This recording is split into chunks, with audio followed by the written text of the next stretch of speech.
Test, test. Alright, cool.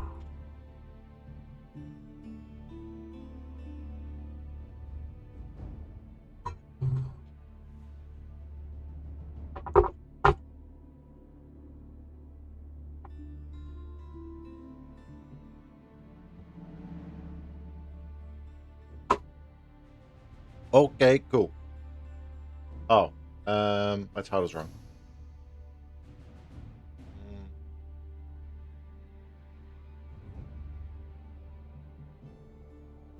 No, it's not. It's right.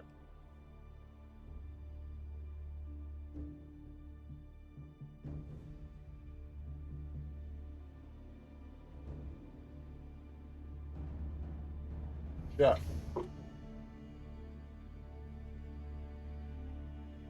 No, let's take it out. There we go.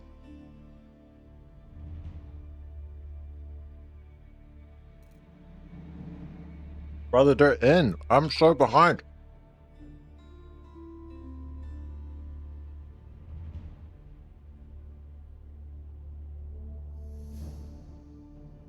Luci from Corvinus. Okay.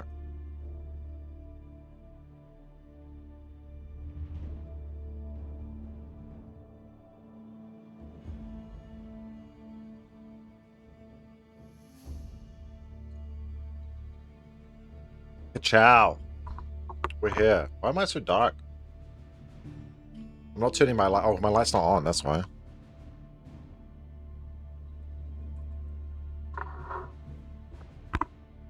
Not turning it up though. Okay, let's have a look at what we got. Let's have a look. Drumson, how you doing? I like that. That's good, mate. Front row seats, I like that. Alright, the game has just started, but we are in the observer delay anyway, so let's have a quick look at what they're getting up to. I don't know why I sound Australian right now. I'm pretty hungover. Maybe that's why. Alright, so Hillendale's going to be our first map, and then we've got only land maps: Dry Arabia, Liberty, Borderland, and Gorge. We've got all the normal ones. Hell yeah.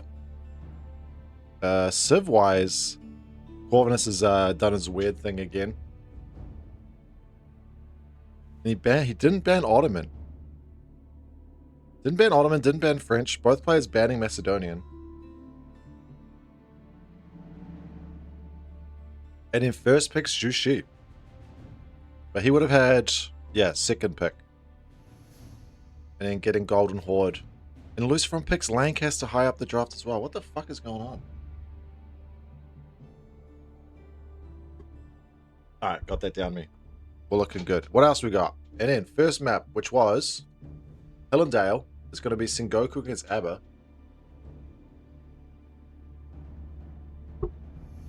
What the fuck, Corvinus? Put forward Abba and English. English gets sniped out on Hillendale of all things. I guess the game can go really long and be awful. And then it's Delhi that gets sniped out, not Sengoku. Where did he pick Delhi in the draft? Towards the end, Sengoku was an early one. What is this, man? I don't understand what pros are doing. There's more knowledge than I'm aware of. But, pardon me, it's not translating from draft into the picks.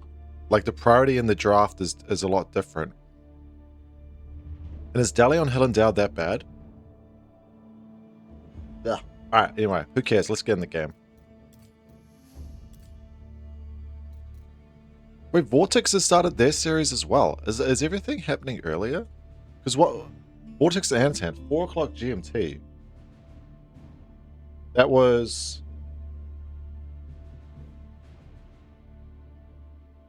Isn't it in an hour? Or that's the other way around? Who cares? Who cares? Let's play the video game.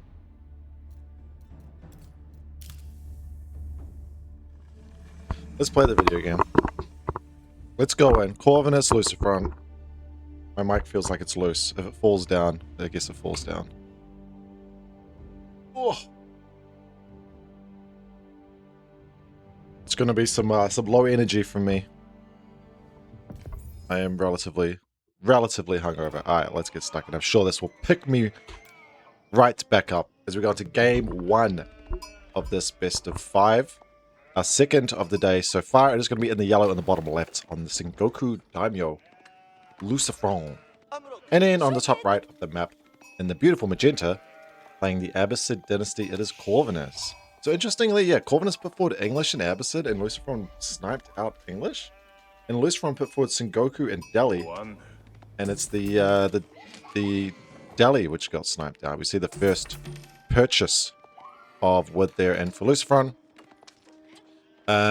which actually that's not a bad spot for him, right? Is it? You can push in the deer here on the Matsuri, so not opting for the wood. And this is quite nice being able to push these in. Although being around the Matsuri is a little bit awkward, but it's not too big of a deal. And with you getting so many of your sheep around the TC to start with now on these maps, as we will pick up the sheep counter, means the sheep's spawn is so much less important, and scouting for sheep is so much less important, so you can do a bit more with your scout. In this case though, so let's see what Corvinus has done. He's just gone off to a relatively normal scouting pattern, gets his sheep around his base, and then goes off for a walk that way. And then Lucifron took the time to go get his, or push most of his deer in. He's not going on them yet, so he's going to wait to perhaps get survival techniques. Or this is just not wanting to mess with his age up. Oh no, yes. I'm completely mistaken. He is on those deer. That makes far more sense than what I was thinking. Okay, so let's talk about big picture here, because we are on the last day of group stage. Now, the results here are very important for Lucifron. Unfortunately for Corvinus, he is 0-6 in series in the group stage. This is his last group. He is playing for Pride. And I believe if you do when you do get sort of a $50 cash bonus, I think each map you win. No, each match, each series you win, you do get a $50 prize. So there is still something on the line there. Corvinus, and of course Pride. You never want to go down. But it is going to be a very tough matchup going into Lucifron, especially Lucifron yesterday. So I didn't get to watch most of the games yesterday. Lucifron beat Louis 3-2 yesterday and beat Beastie 3-0. So he's really having a time for himself. There's the economic wing coming in for Corvinus, so we're not going to see anything crazy with the new administration wing. But maybe something a little bit crazy, because we're not on stone at all. So it isn't going to be that straightaway second TC. Staying on gold with 3 villages. And 6 still staying on food. Oh, as Lucifron very cheekily looking to push the deer away, just make it that much more inefficient. And there's not really too much else the scout needs to do. So yeah, pushing these 4 right into these corners there, it's going to make it very difficult to get any type of efficiency there. It's a nice little wins. They do make actually quite a big difference. What is this gold going to be on there? Is it just for wheelbarrow? There must be something. Oh, for what do you call it? Fertile Crescent, and then fresh foodstuffs, right? Just those upgrades. That makes sense. I'm an idiot. That is going to be 2 TC. Tell how much Abbasid I play these days. So things are normal. I don't know why there's a couple more on food, but not a big deal in the end. And it's going to be, yeah, both those upgrades coming in, and we are going to see that 2-town center coming through. Oh, Lucifron. This is yuck. This is yuck, man. So, much like an Arkan Chapel, Matsuri has the, you want to build farms or your sake brewery and your sake brewery around the Matsuri at some point, and you want to make production around your Ryokan, but Lucifron opts to put it right in the middle of his base, which is having it here is nice, because then if you make your production in your back, it's still going to run through and you're going to get the buff, but man, that feels gross, dude. Oh, blocking so much of that space. But he still has, he still has so much. But you got to make the production here. I guess you don't have to make the production here. We'll see what he does, but there's like a visceral reaction to the city planning there. My concern with this game, like all Hill and Dale games, is that they can go on forever. particularly with this boom style. Basically, the only part that threatens an early finish if both players play like a fast castle or 2TC style. Basically, anything that's not all-out aggression, which is really hard to do on this map. But if you do anything other than that, the only part that can potentially lose you the game quickly is if you can't secure your second gold. Because you do only have this one 4k gold in your base, first trader coming in there. And then you have to go out onto the map there's plenty of gold there, but it's just being able to get out there and secure it. Corvinus is going to put the second TC on his gold, which is definitely the right call, because it's that gold which he's going to need to protect to be able to get himself up to Castle Age. Otherwise, it becomes too easy for Lucifron with his feudal army. If he chooses to go for it, at the minute it is just going to be the daimyo. And yeah, 6 onto the gold. So it is likely just to be a straight up, yeah, fast castle from Lucifron. So unfortunately, this is how this map goes. I really dislike it, to be honest, not to be too negative. We're obviously blessed to be able to watch games from two great players. So many great series and great matches full stop in this tournament. I think it's an awesome tournament with an awesome format so far in these first 2 weekends in these group stages. But it is, I don't know, man. I don't know. I don't like Hillendale at all. It's better than it was when you had more gold in your base, but it's still a tough one. Still a tough one. Daimyo coming through. This is very much like the Japanese build, right? When you get the Bannerman and then you fast castle. It is basically exactly the same thing, just with a little bit of different flair to it. And from Corvinus, like, he's made the right read. Got the information. Oh my gosh, I did not notice he was a third TC. Shows what I know. I'm gonna blame my hangover for a lot of this, guys. And I think that's fair. I don't feel bad about that one. But for the wall in between, so just looking to protect it from the daimyo. So there's a little bit of value the daimyo is getting here. Ooh, want to try to get in? Gets one hit. Surely not. Oh, it cancels the attack, unfortunately, and isn't going to be able to get the kill. But forces actually a lot more idle time than he probably deserved. Out there from Corvinus. Maybe a little bit of an overreaction. Or needing to sort of panic a little bit as that villager was messing around. Needed to get themselves garrisoned and safe. It's also good information, I guess, that Lucifron is getting here as well. But it's not too much that you need to know more at this stage out of Corvinus than he's got 3 town centers. Which means it's going to be the case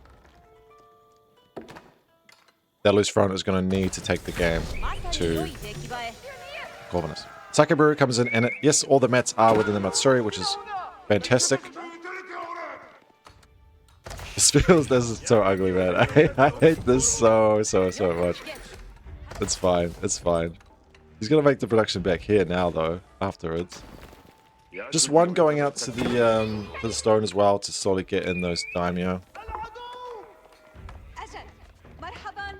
They're called daimyo estates. Yeah, daimyo estates, so that you can make the daimyo the lords. Oh, it's gonna pick up the first villager kill here.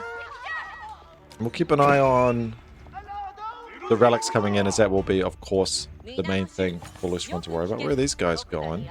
Going out to the boar? 3 villages, I'm sure more will join. But of course, the yatai means that the boar is docile, it's not going to attack back. So you can go out with fewer villages and not worry about too much.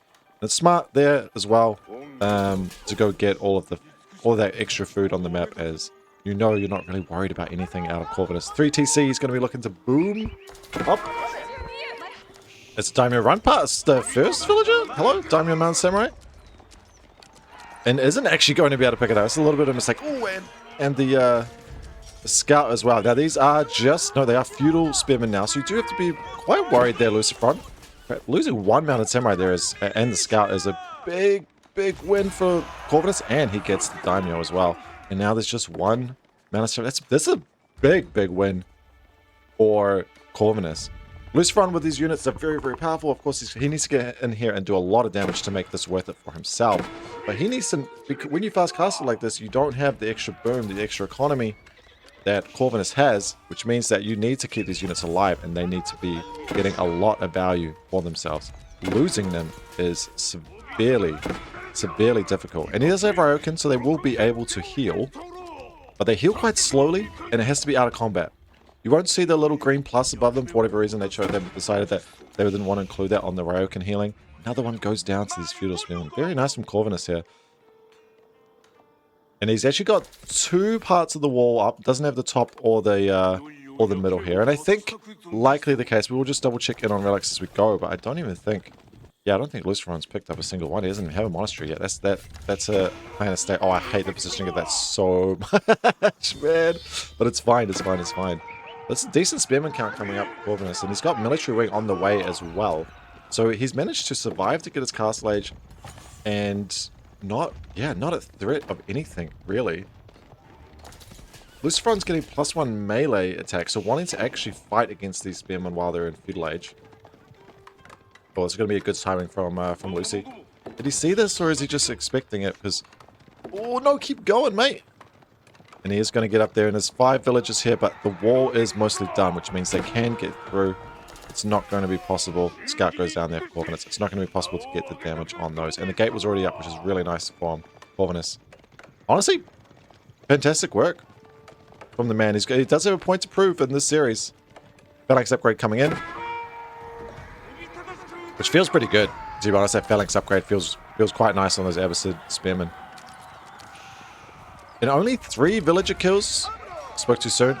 4 villager kills. But the army's not too scary from Luciferon. Doesn't have +2 ranged armor either. Oh, but Corvinus may be straying a little bit too far as he's still only feudal spearman. Loses 1, but it's not the end of the world. Not the end of the world, as they can go back and defend under the comfort of these TCs. Honestly, for Corvinus, like, wait, what's his macro? We've got 25 of wood now. What's he going to turn this into? Luciferon sees the timing and he's like, okay, I need to go in, but it's still very difficult to fight against. And we do have the upgrades coming in. So actually we're going to go for veteran archers as well as the spearmen. And of course boot camp coming in as well. Boot camp, actually I forgot about boot camp, but that's a huge upgrade for these type of skirmishes. Extra 15% health on these spearmen. Camel riders are coming in. Of course, yeah, it's Abbasid military ring. Silly me, I was thinking about Desert Raiders in my head there, but of course it's Abbasid. How many of the relics are in yet? 0 still. Even though the monastery... No, the monastery wasn't made, was it? That was a daimyo I was looking at. We still don't have that, actually. It's all out aggression. Luciferon thinking the economy side of things is not super important. I need to go and do damage. We still only have 3 yatai as well, so not favorite. I feel like that is a choice rather than oversight there. Even though he would be able to get those yatai on the field, of course, because Corvinus is going to be stuck in his base for a while. Still actually has most of the gold left, which is crazy to think that he's not had to really spend much at all. The walls are getting set up, for the most part, in a good spot. Yeah, Luciferon just guarding that relic, and I'm sure we will see those relics come in at some point. But look at the money of Luciferon. Like, everything is just getting spent on units. Nothing else. Blacksmith upgrades and units. And he's got quite a lot. This army composition of Yumi Ashigaru and Mounted Samurai is so potent. With the daimyo, all the extra attack speed comes in clutch. The healing you get from Ryokan as well. It is a very difficult thing to deal with, but Corvinus has all the eco in the world. Oh, you're not stepping out, sir. No, just looking to protect the wall a little bit, get some vision. Even if he loses these villages, it really doesn't make that much of a difference. It's almost double, double the villages there. Of course, it doesn't count for like yatai as well, but that's huge. And now here we go. It is going to be straight onto the first, the TCs, 1 of 3. And in this position, honestly, Corvinus has paid off most of it, so he just needs to not die. He doesn't need to worry too much. If he loses some villages, if he loses a TC, it's not game over for him. It really doesn't play out the same way as a 2 TC. But if he loses his whole army into one of these skirmishes, that can be it. And he is going to go in, Corvinus. Pulls the villages out to repair. Nice clutch. Good micro there. Good timing on it as well. Looks to push back the Yumi as best he can, but there's not actually the most Yumi in the world yet. But that's a huge Mounted Samurai count. Big skewers there. The brace coming in on a few of those Mounted Samurai getting stunned. But I think if Corvinus looks to take a straight up fight here, he will lose his army. And he can't really stand and fight these back and forths either. Gulam's in the mix, which is nice. There are some crossbows coming in, but not very many. And of course, remember, this is Corvinus' gold, so he's not going to have any of those more Castle Age units coming through. So even though this TC, losing this TC is not the end of the world, not having this position for Corvinus is huge. While there's still non-stop Mounted Samurai and Yumi flooding across the map. You can see all the yellow on the map. And we still don't give a shit about relics either. It is do or die here. But if Lucifer, all he has to do is deny the gold. All he has to do is keep this gold away, and there's nothing that Corvinus can do to be able to hold in this situation. I think Lucifer has made an amazing read there to figure out basically what is his win condition. Oh, nice repair there, getting on like 1 HP. I wish I clicked on it to see exactly how much it was, but very clutch there from Lucifer. There's so few spares, and I think Lucifer's being very, very cautious here, where he could probably just clean all of this up. TC up to half health now, and yeah, he does hit the A move button, all the spears go down. The camels are not long for this world either, and you don't need eco, you don't need relics, you don't need anything but Mounted Samurai and some Yumi archers. This run runs all the way through, and he has got 95 villages he can go kill if he wants to. Phalanx upgrade or not, it's not going to make the difference against these Mounted Samurai. All the upgrades are in as well. Actually, no, not +2 range defense, funnily enough. But it didn't really matter. It wasn't the range damage that was creating the problem. And now we started at 8 build kills. We'll see what we go up to here. Corvinus, I saw he had over 1,000 wood in the back. Yeah, turning that all into farms. Oh my gosh, this feels so bad. It is going to be an absolute bloodbath for Lucifer to just run through and kill it as much as he wants. There's something down here, just some bills standing idle. But honestly, yeah, only 8 slots in, and even without ranged armor level 2, although that is coming in now, there's nothing much that can be done. This Mounted Samurai, which was guarding the relic, is now going to have an absolute field day on that side. It's going to take him 10 minutes to kill them all, but he will kill them all. And then this second, third TC, whichever one you want to call it, is now going down as well. Pop it out to get to repair, but it's not going to be enough here. And there's not a spearman in the world that Corvinus can make. He's completely out of money. He's completely out of everything. And the 3 TC was just a little bit too greedy. You can see the idea, and I understand looking to take a risk, but Lucifer played it really calmly. GG is called. That is going to be it. And yeah, I'm very glad that ended up going only 18 minutes rather than the potential 30 plus that we could have seen there. Nashi, mate, how are you doing? Good evening. Oh, he went Corvinus went eco wing into military wing, and he went 3 TC. And then Lucifer literally just cut everything else other than get fast castle, Mounted Samurai, and Yumi, and then just walked all over him. 1-0. 1-0 to our man Lucifer. All right, let's go have a look at the next Civ Picker. Oh, what's the map? Oh, we don't know what the map is, unfortunately. This is the map draft, though. So we just had Hundale, so it's going to be Lipany, Dry Arabia, Baldland, or Gorge. We only have land maps, which is exciting, at least for me. And we are, speaking of exciting, we get to see Jin Dynasty on a land map. I have no doubt in my mind Corvinus is going to go 2TC. I think it's a very powerful way of playing Jin. I think it's boring, but at least it's still Jin. I love them. And we're straight into it, actually. Let's go. It's gonna be Dry Arabia, actually. Bit risky against Japan military wing. It's a new admin wing is better. I mean, I think on that map and matchup it was very dependent. I think for poor Corvinus. I could see the idea, right? But yeah, wasn't to be. All right, let's get in. And it's 1-0 to Lucifer, who's on the left. Ciao. All right, here we go. Game 2 in this best of 5. And in the yellow, on Jean d'Arc, in the left-hand side of our map, it is Lucifer. And on the right-hand side, at the beautiful magenta, on the even more beautiful Jin Dynasty, it is Corvinus1. Now, last game didn't go very well. 3TC boom with Abbasid on Hill and Dale didn't pay off. And they go out in pretty clear fashion from Luci.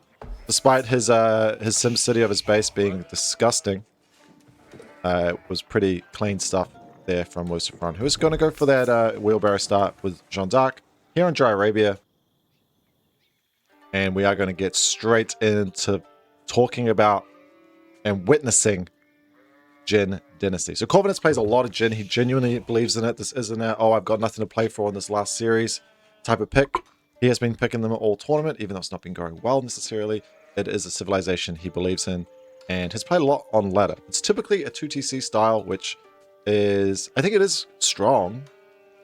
Probably the strongest way to play them at the minute. But personally, I love to see them play that full cavalry aggression. But we'll see what we get out of him this time. And I think we know what we're going to get out of Lucifron with Jeanne d'Arc. He's so strong with these French civilizations as well. So it's a really difficult one to go in. Difficult matchup to go into for Corvinus. But you got to believe in Jin. And you got to believe in Corvinus here. The Nashi currently in Abbasid main. Hell yeah, dude. Not everyone has your insane micro. Dude. I feel like I'm so shit. I gotta play my tournament match tomorrow, by the way. After work tomorrow, I'll be streaming and playing my my first best of 3 in Lash's Talent Cup. Very much looking forward to that. I know I'm gonna get bopped, but it's just a fun environment to be in. Okay, we are gonna see Flower Pagoda, and interestingly, is he just gonna go up with the 1? So it's kind of like 2 villagers making it, but it is an interesting choice off the bat. Now we want to see where the rest of things go. Because normally when you only go up with 1, you're looking to get something else going. Now, is that something else going to be a second town center or a fast castle? We will see. We're still producing, yep, mass, or mounted villages rather than normal villages. We pull 1 off gold here.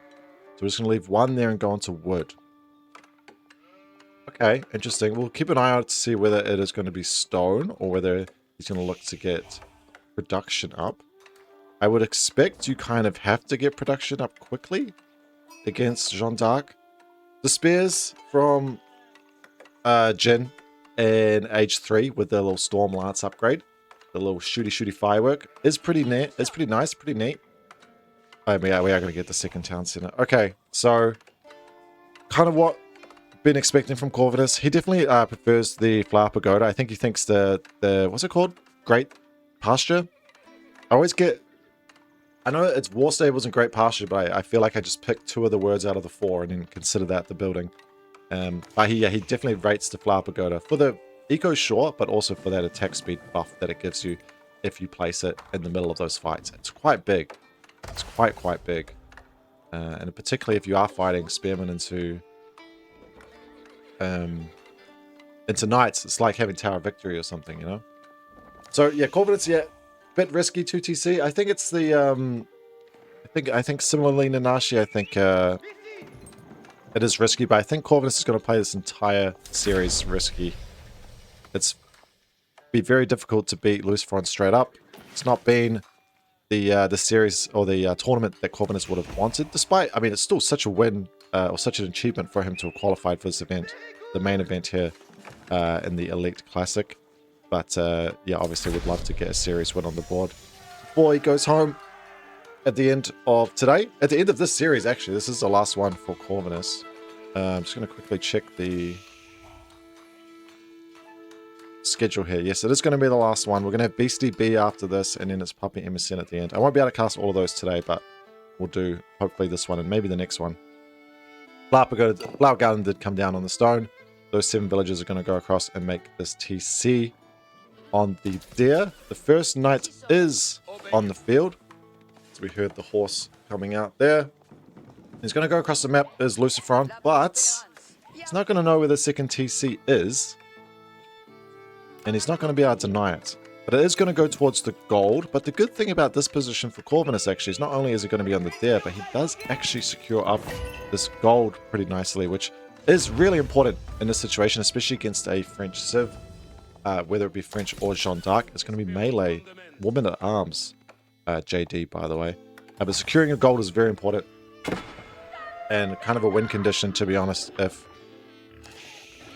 Luci was able to deny that away from Jin entirely. But okay, notice pulling in, looking to get some extra value with the mill, pulling that boar even further, gets the experience, and then Jeanne d'Arc is going to go across the map, go knock on Corvinus' door, and it's just going to be these knights which are coming in first. But there is some space here under the wood line. Oh, his own scout body blocks him, but the two charges come through and kills the normal villager, and he is going to look to get rid of the villagers, the slow and weak, not so healthy of those mounted villagers, which is much easier for them to be able to get away. But two villager kills, two normal villager kills coming through, and only now is the first barracks coming down. Flower Garden has moved to not secure too much there. I guess it would cover these, I assume. It's a bit awkward placing a flower garden on a TC. You can't place it directly on it. You have to click off to the side, which means that you can't just get a full coverage with it. So this one, for example, is not going to be covered there. So the knights are in a bit of a sketchy position, denying the wood and forces Corvinus onto his straggler trees for now, which he's got 2 of left.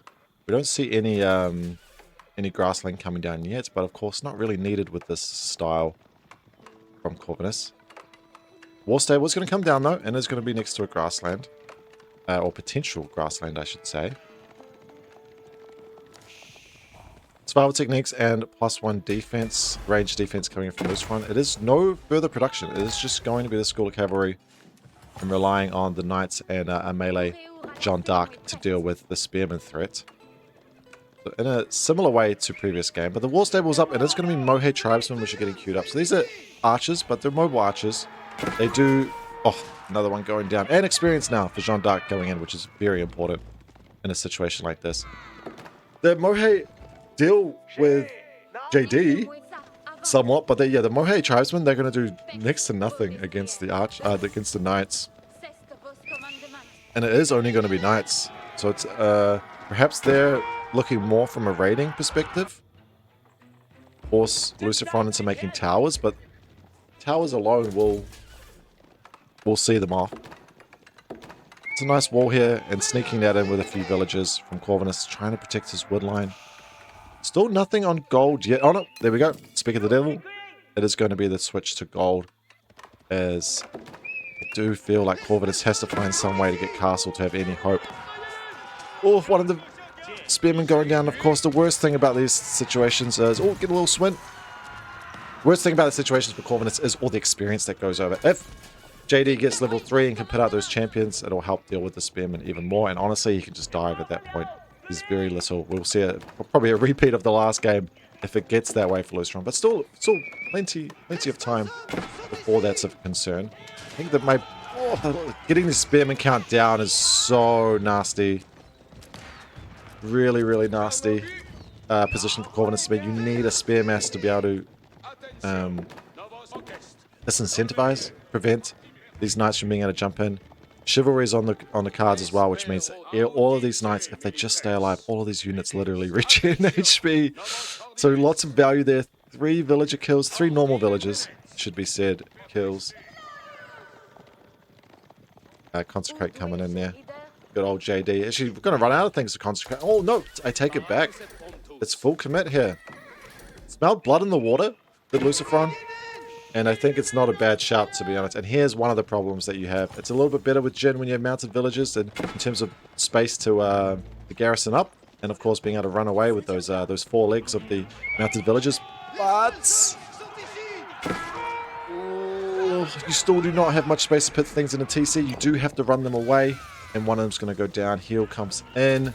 Chivalry is in. And Jeanne d'Arc is actually already over halfway. Already 10 minutes in. And there's nothing. There's only 3 slots in here, which means that actually Lucifron can just sit on this. He's got the +1 range defense and he can literally just sit on this and burn it down, and there's nothing. Ooh, might lose the scar. It's really not even that important now anyway. There's really nothing nothing that Lucifron can do, or Corvinus can do to try to save this. Is he going to bring the units across? Still, I really do question the War Sables and the Mohei Tribesman decision. Not really sure. I guess he was... No, he can't have been expecting Spearmen. It would have been Archers, if anything, and I don't think they really take those straight-up fights either. There's not really too much he can take.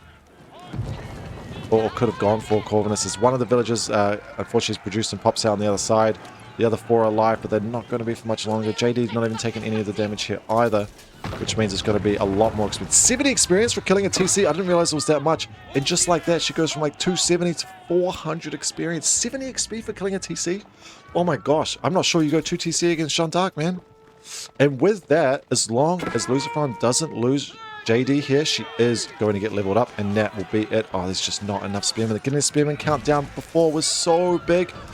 Keep an eye out for the sound, but we might not even get there as all of the spearmen go down. There is the sound. She's going to level up. Boom. There it is. 11.5 minute level 3 from Jeanne d'Arc. Dragon Pavilion goes up. I'm not even sure if it is going to go up. And JD doing a little spinneroo. Oh, even worse. Only 4 of those villagers survive, and yet Castle Agent to GG. Okay. It's rough. It's not really what you want to see out of Jin.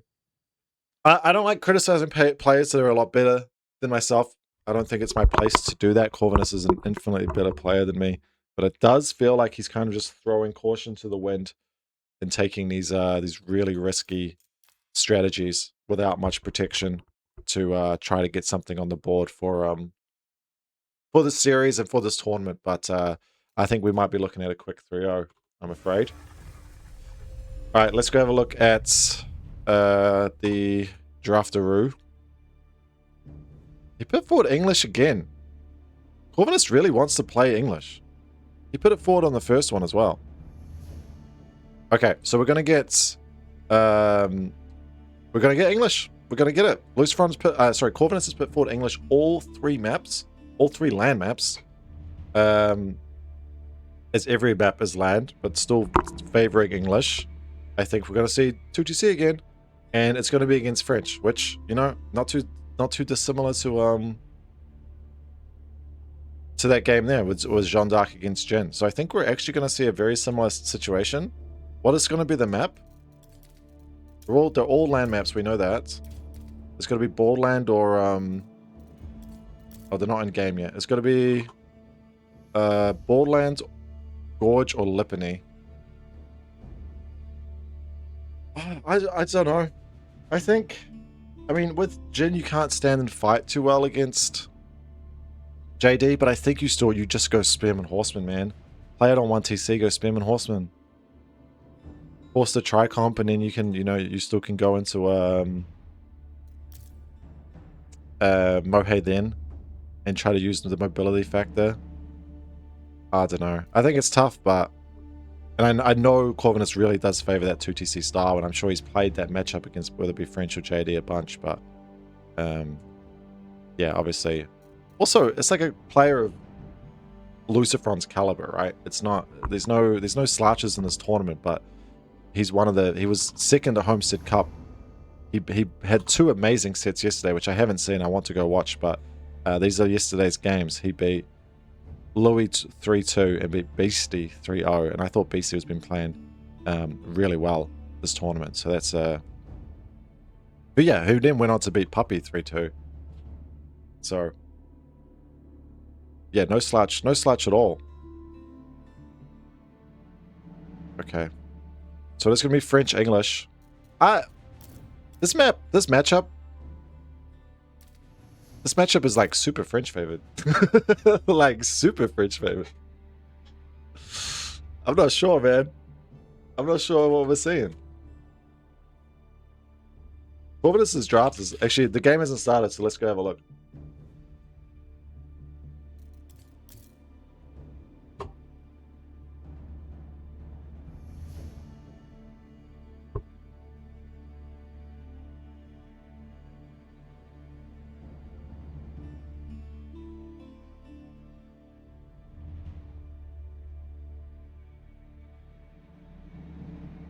Excuse me.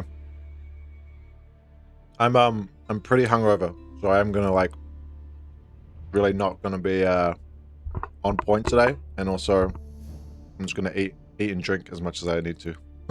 So yeah, please bear with me. I'm surviving. All right, so there's gonna be English here and then French here.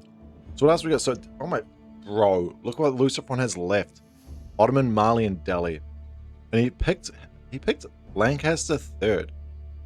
He picked Lancaster at the same time as Sengoku.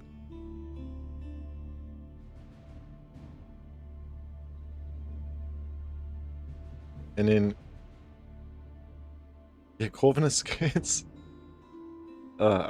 interesting, man. Interesting.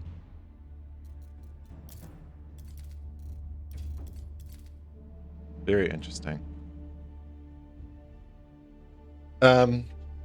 Corvinus has... I mean, Jushi Golden Horde is obviously great. Ayubit's great. KT's the only one where you're probably not going to be too amazed on a land map if we get there.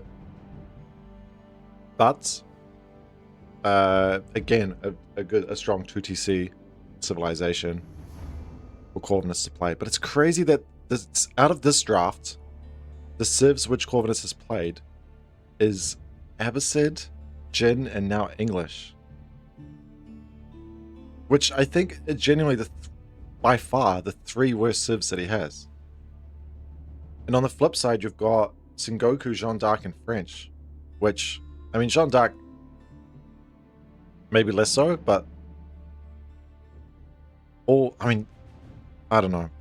Corvinus has got his own way of doing things, which obviously it hasn't worked out this tournament, but that's not to say he doesn't know what he's doing. He just has his take, which unfortunately is not worked in this instance. That definitely was game 3, right? Why have they not gone into another one?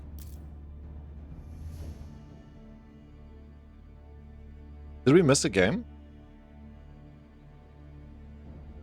Are they done? Was that actually...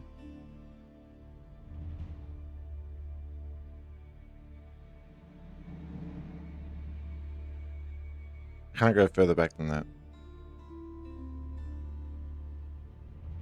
Tell me they're not done. No, I was looking to see when their first game was. Because I was waiting to go live until they started. They definitely have another game. But it is weird that like... No, because it's only weird because of what Corvinus is doing. I don't think it's weird for Luciferon. Although he's got Ottoman and Mali, so maybe it is actually. Maybe he put forward that. No, I would have seen it. I would have seen it. I refuse to believe it. Is there a way for me to find out? Bear with, bear with.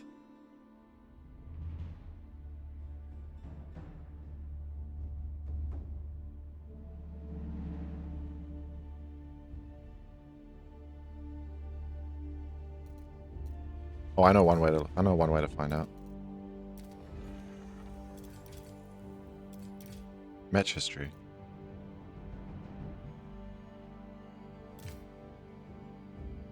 Oh no, they did play another game. No.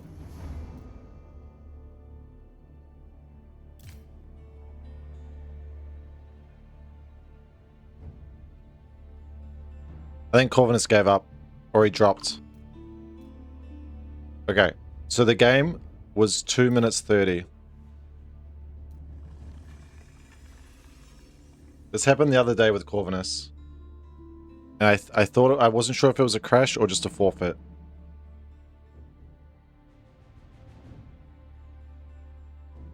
This happened last time. Okay. Game 3. It is going to be Luciferon on the bottom left, in yellow on the French, and Corvinus. Okay, it's not a crash. It's a forfeit. This happened the other day. I thought it was the case that Corvinus crashed, like his internet crashed or whatever, but just doesn't want to play it out. This kind of sucks. I mean, it is what it is. It is what it is. But, yeah. I was wondering why the game wasn't there, and I remember it the other day, when I was waiting to see the last game of another, I think it was last week actually, waiting to see that last game from Corvinus. I can't remember who it was against, but it was the same, where I thought there was a crash. I was waiting to see whether Corvinus was going to be able to get back online and play out that last game, but not to be. So just going to wait it out for, it's going to go to 2.5 minutes, I think, and then that's cool. I don't know why it is the case to go to 2.5 minutes. Maybe that's how long or something. But there it is. GG. So 3-0 to Luci.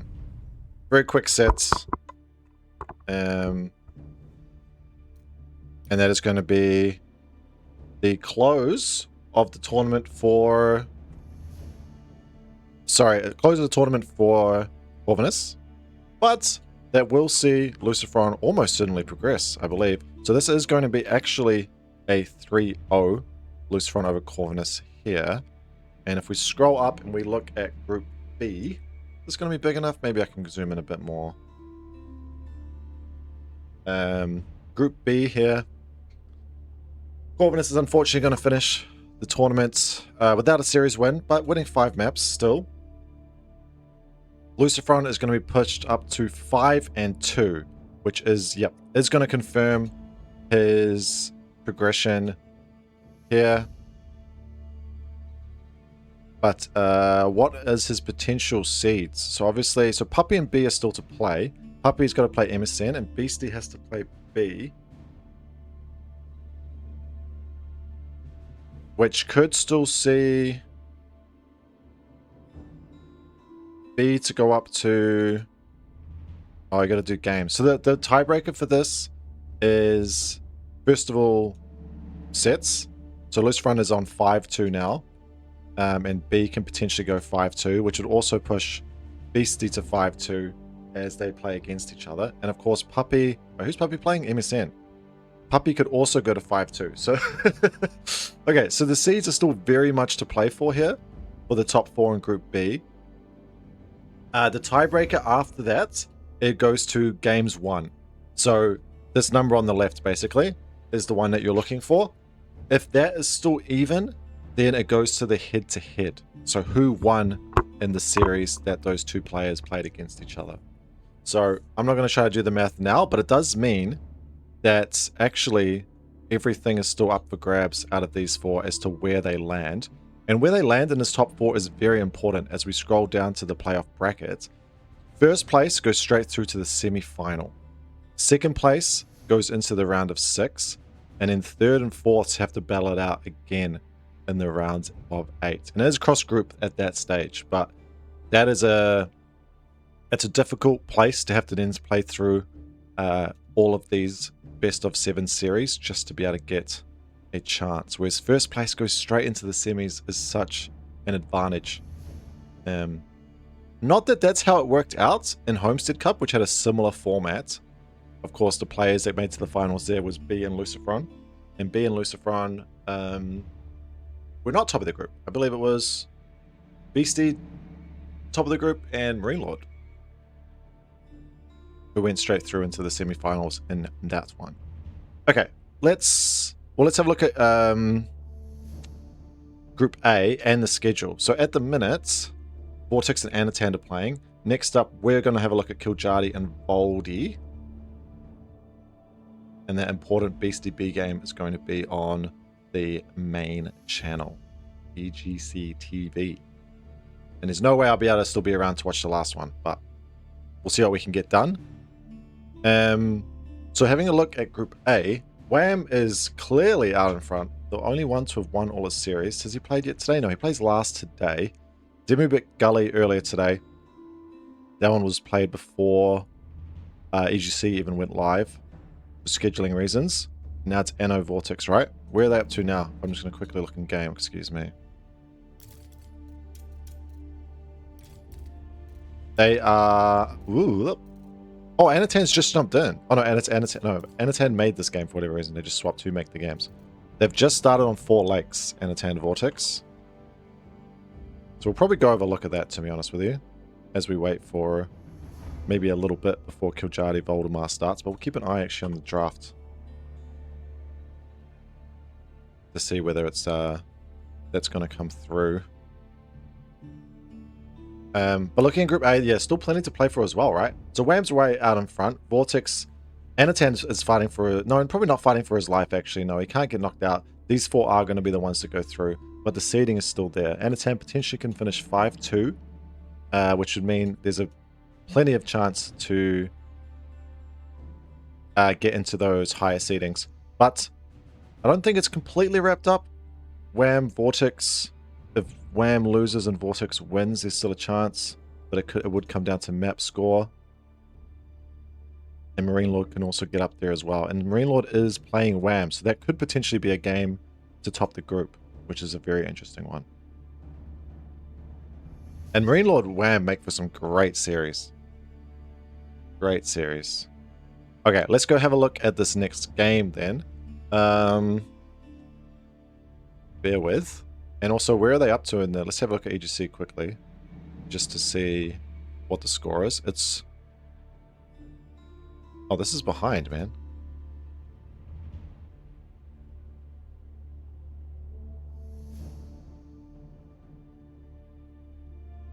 They're doing Lancaster Marley.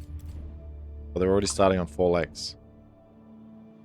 Kind of look like Lancaster can't lose this position now.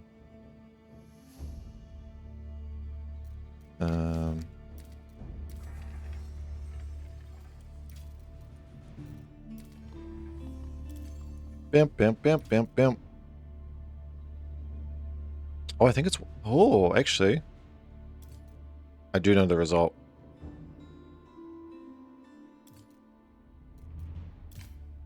Alright. Okay. We're going to jump into game 3. And the score is 1-1.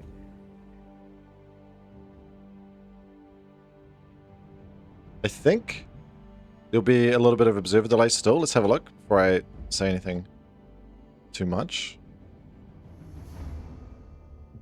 Bum, bum, bum, bum, bum. 1 minute. Okay.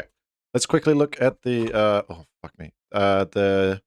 What was picked? What was... Okay, so VortiX put forward Holy Roman and English. What the heck?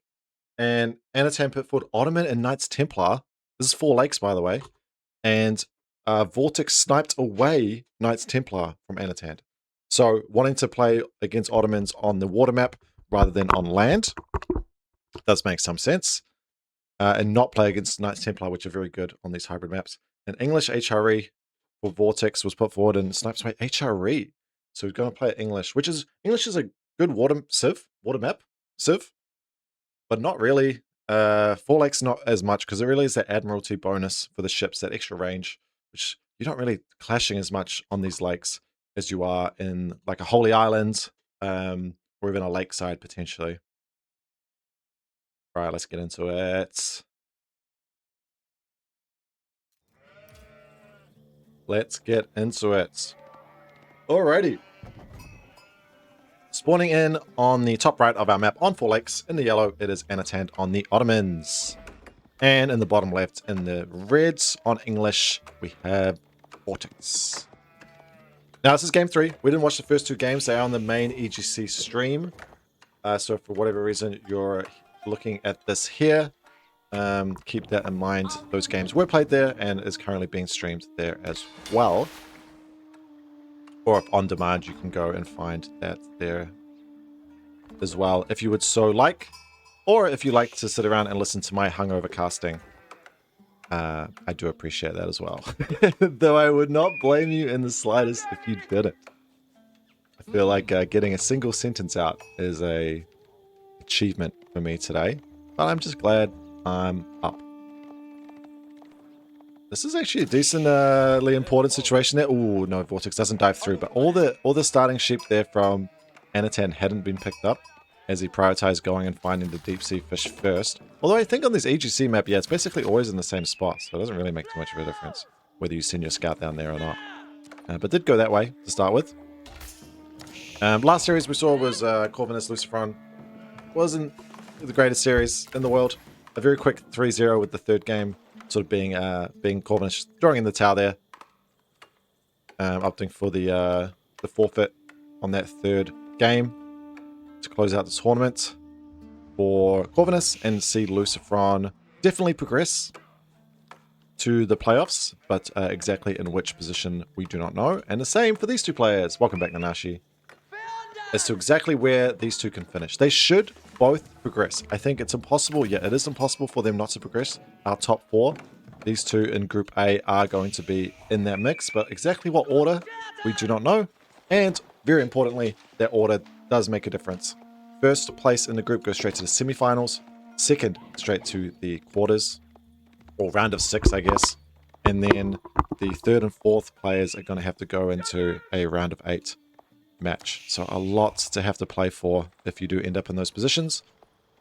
Still be happy to be there, I'm sure, but it's not quite the same. So, looking at the openings here, 4 fishing ships. It's going to be for VortiX. Has he gone on to gold yet? Going on there right now. And for Anotand, it's going to be the double dock.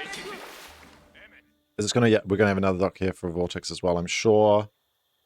Although, is he going to go across? We'll keep an eye on him. As there is actually a gap here. So, VortiX's scout was following along this villager. So, Anotand didn't go let's have a look at his vision. He didn't go all the way around. So, there's actually potential to get a cheeky little dock there. And okay, that villager is going across. Calf, mate. Good evening. How you doing? Nanashi, imagine if we see the military academy ships. Wait, what do you mean? What does that mean? Military academy ships. Military academy like the production upgrade? The production speed upgrade? Congrats on your win against Turkey, Kappa. Fuck you, brother. I saw the highlights, though. Australia played well, man. You just wait for the New Zealand game. New Zealand game against Iran. As if there wasn't it wasn't enough to what am I trying to say? Enough like going on with that game in Iran at the tournament. Then also to be against New Zealand. And also, have you guys seen the thing with like all the Instagram followers? There's like an Argentinian like influencer who like found the least notorious player in the tournament, which is a Kiwi, Tim Payne. And he's like, this guy has like no Instagram followers, let's blow him up. And now he's got more Instagram followers than the entire population of New Zealand. It's like over 5.5 million. It's insane. He's gonna make that guy a lot of money. Ottoman have ships that can turn into military academy. This thing? Oh, it's a military school. Yes. Bro. Dude, I hope so. Dude, I hope. Oh, kiljardi, sup, dude? Kiljardi, I wanted to cast your series yesterday because I could only do one series before I had to go. And I love when you play against Demo. Those sets are always great. But then you took too fucking long to... I'm not sure it was Demu's fault, but you took too fucking long to draft. So I went into the one that started first because I was on a timer. I can't remember who the series was. I think it was Luci, which was a good set. But I need to go back and watch your games against Demu. I saw Demu, a little bit of him playing against Gully. And I could tell that the weight of losing clapped him. Yeah, the weight of poor Demu losing to you, I felt he could feel because he was not deflated, but you could tell he felt like he was playing like shit. And it was yeah, not bothering him. He's a very chill dude, right? But he wasn't happy with his performance. So I think you rattled him. And yep, okay, I didn't actually say anything about it, but he did sneak that dock with that villager. Gets there, Anotand didn't send the extra dock because of the scout, I assume is the actual reason why he didn't send it further down. But it does end up paying the price. It's going to be the trade network, which would, yeah, typical seeing because you get all the food on the water, but maybe you don't get all the food, all the food on the water when you get your only lake docked by your opponent. And actually didn't even garrison this last one as well, Anotand, so does lose a fishing ship. 3 more, no, 6, fuck, there's so many fishing boats here, man. That is just awful for Anotand. And maybe we aren't going to see the grand galleys. Well, maybe we're not quite going to get that far. This is the Iman point. That's the first vizier, by the way. Not too surprisingly, would love to see a Kinji. I still enjoy seeing a Kinji play, even though they've been added in for a little bit now. Okay, 2 ships coming out right away. There's going to be the Dao and the Hulk. Dude, I wouldn't even be able to tell you that the Ottoman's got a Dao as a ship. You just never see them on water. But the demo is in, and the Dao's not paying attention. Is that enough to get the kill? No, actually does get away. Pulls the man the sails and gets away there. Very nice micro from Anotand.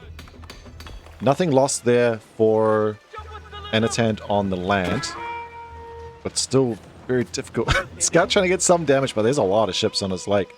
And VortiX knows this is the only place that there is fishing, and there's no other way, there's nowhere else getting food other than underneath the TC with just pure old sheep.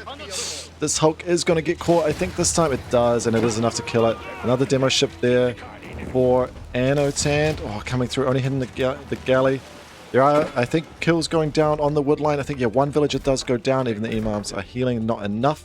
Sipahi now out to try to counter out on the land. Oh, Hulk coming through and sniping. It's tall order here for Anno, but of course he does have more docks. There is potential to get this back. But yeah, demo ships still being produced here, and behind this, VortiX has, well, he's getting now even his second lake as well. That king may actually go down to Sipahi. Of course, Sipahi being horsemen are much faster. Oh, yep, king of 4 HP. That would be a nice little win for Anotand there.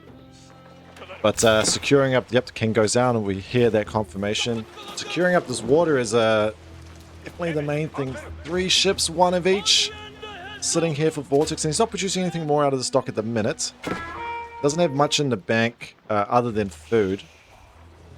Actually, both players still got plenty of food in the bank there. Ooh.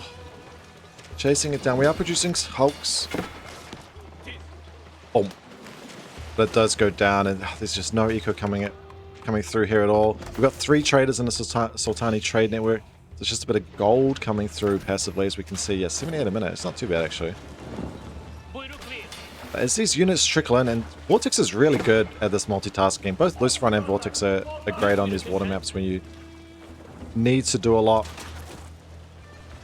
There's a little bit going on. Yeah, Sipahi in on the line. Oh, Spearmen are in there. Good job from VortiX to... Oh, we missed the demo shot, but we see the remains, and that fishing ship's going to go down as well. Another Hulk comes out. It's just 2 galleys, actually, and 1 very weak Hulk. So this Hulk's going to be okay. That's something there going for Anno, and there's nothing more being produced. Oh, no, there is now a demo ship coming through from VortiX. So he's not giving up on this. Ooh, and actually, we see the dock going in on the other lake, so Anotand spreading out a little bit.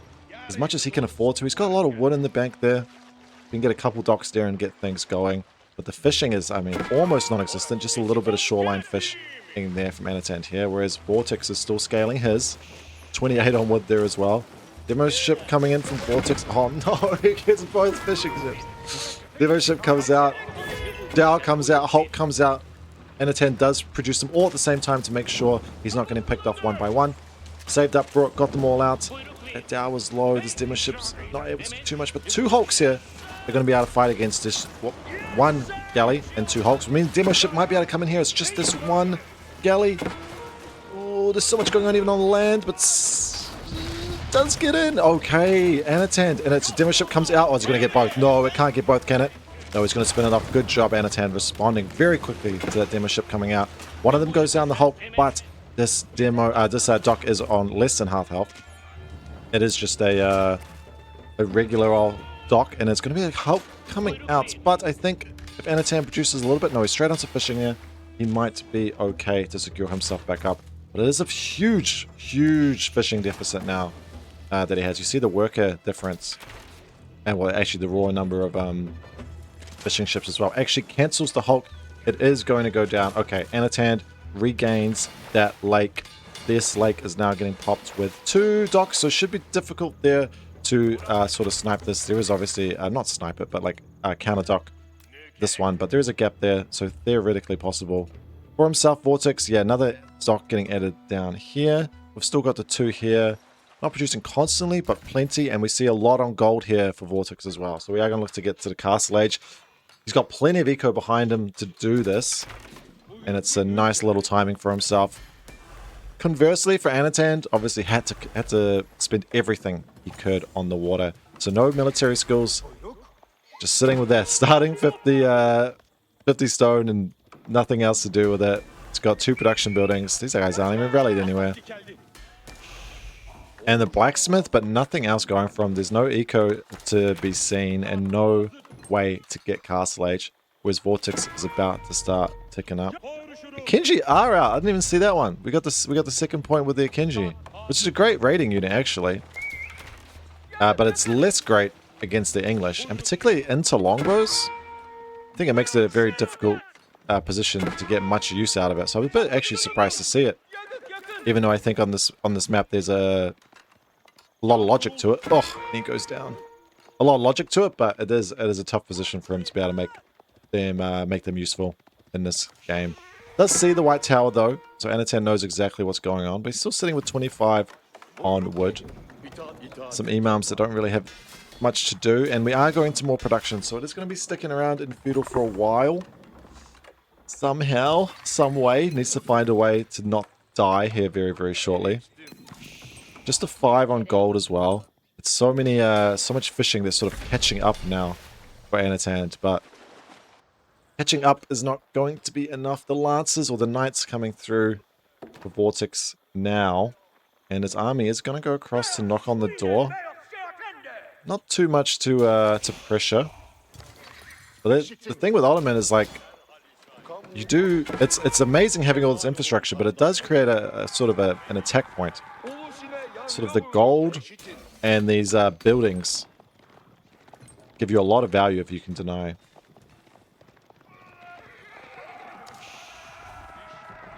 It's pretty rough also playing into supply. Which is probably fantastic.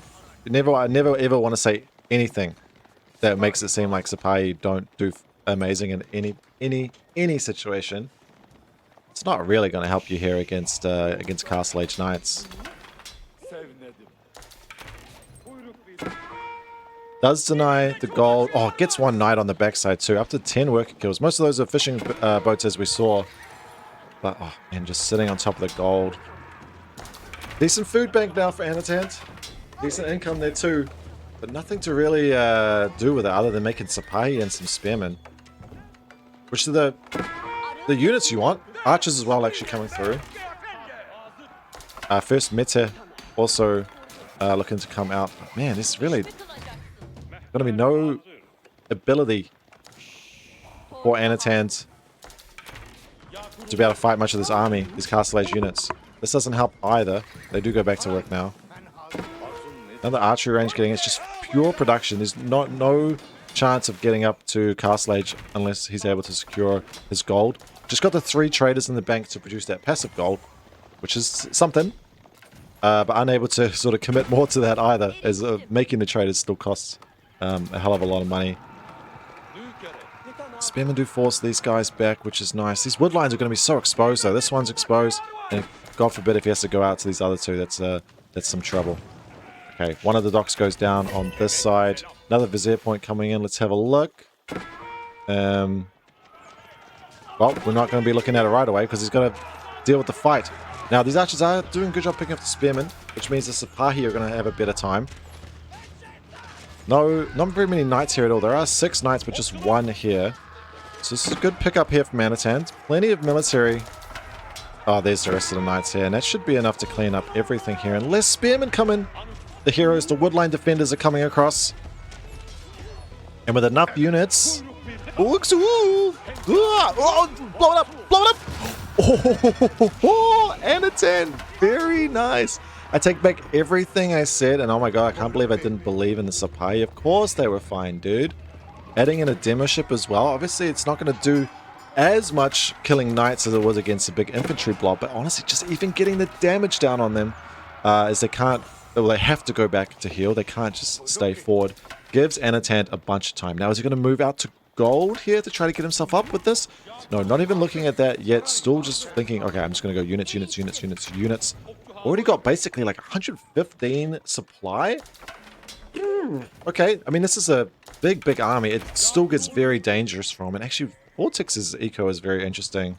Is he going out to No, those were the gold villages, just got moved to wood as well. So he's not actually looking to go up to Imperial Age. This is just a bit of a float.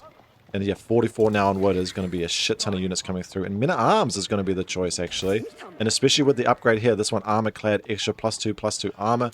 Means they can just run through all of these defenses and not die to Sipahi Spearmen as well.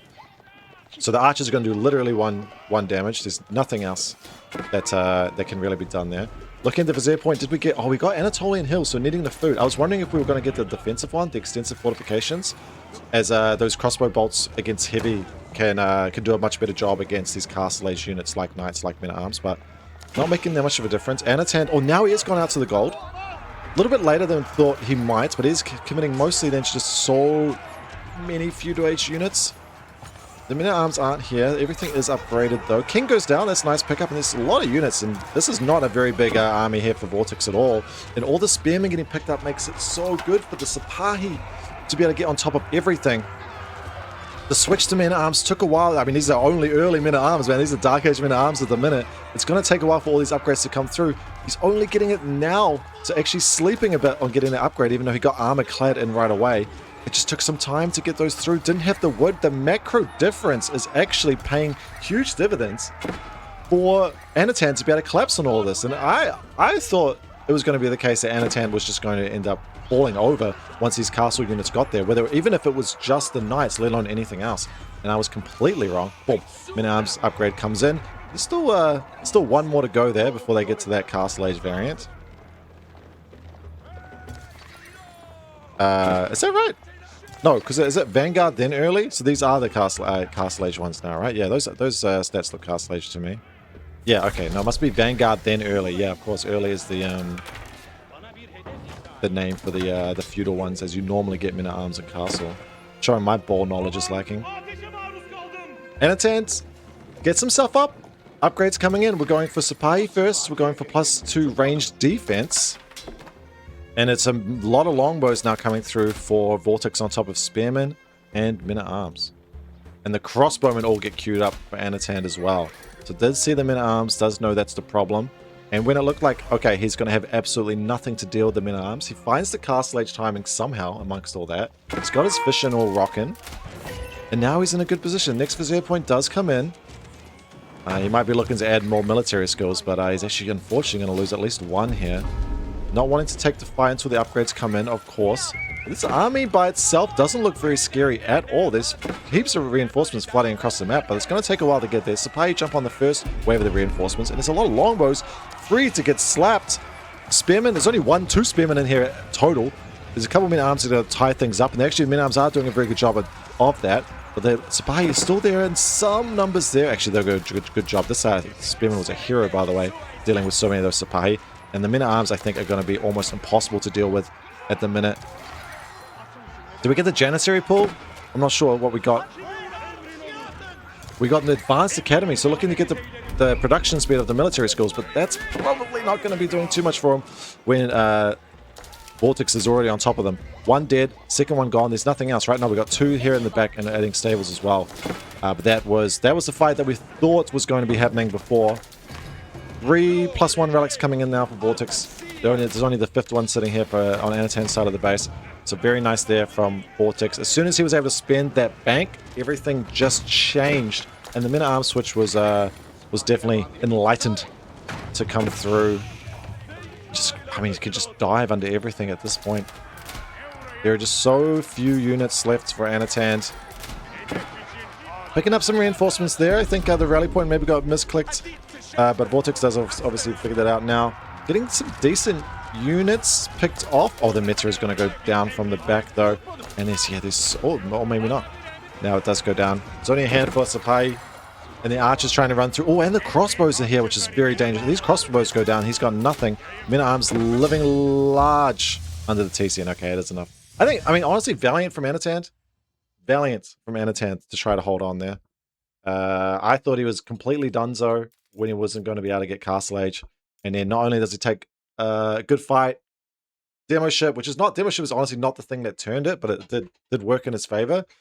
And then able to somehow find a Castle Age with a huge count, but then wasn't to be. GG's. Good game from both. That was a good game. I enjoyed that one. Yo, look at all these kills, man.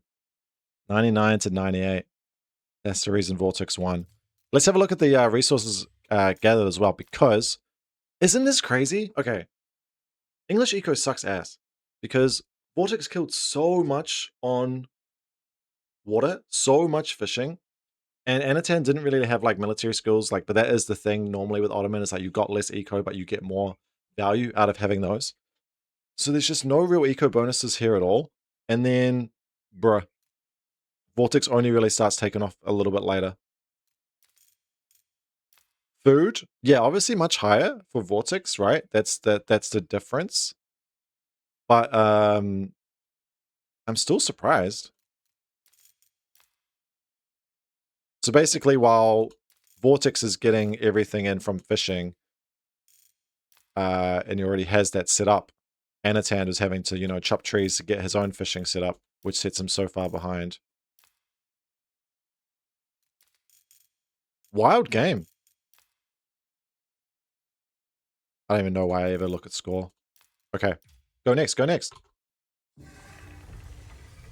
Core, sorry, I didn't see your message, Core. How's your better half doing? She is incredibly hungover. Far worse than me. We went to a beer festival yesterday. Hello, hi from me. I will, Core. I will. She'll appreciate that. Are we into the next game yet? We are. Helen Dale is going to Macedonia in a U-bid? Actually, let's check the draft real quick too. What do we pick?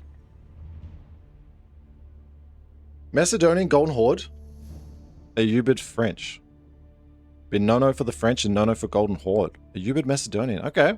Okay. I think we are going to have a bit of a observer delay. I'm going to use this time to go get some more water because I am also very hungover. What are you saying, Nashi? I think you're not going to take the other like early herders game a lot. Well, he let himself get counter docked even though he's sitting the other dock over, which is a rough one. Let me guess which side the score is going to be. I'll just be right back, guys. Just two shakes.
Alright, perfect timing.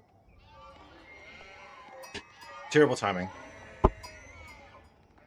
Okay, shit. Okay, so it's 2-1.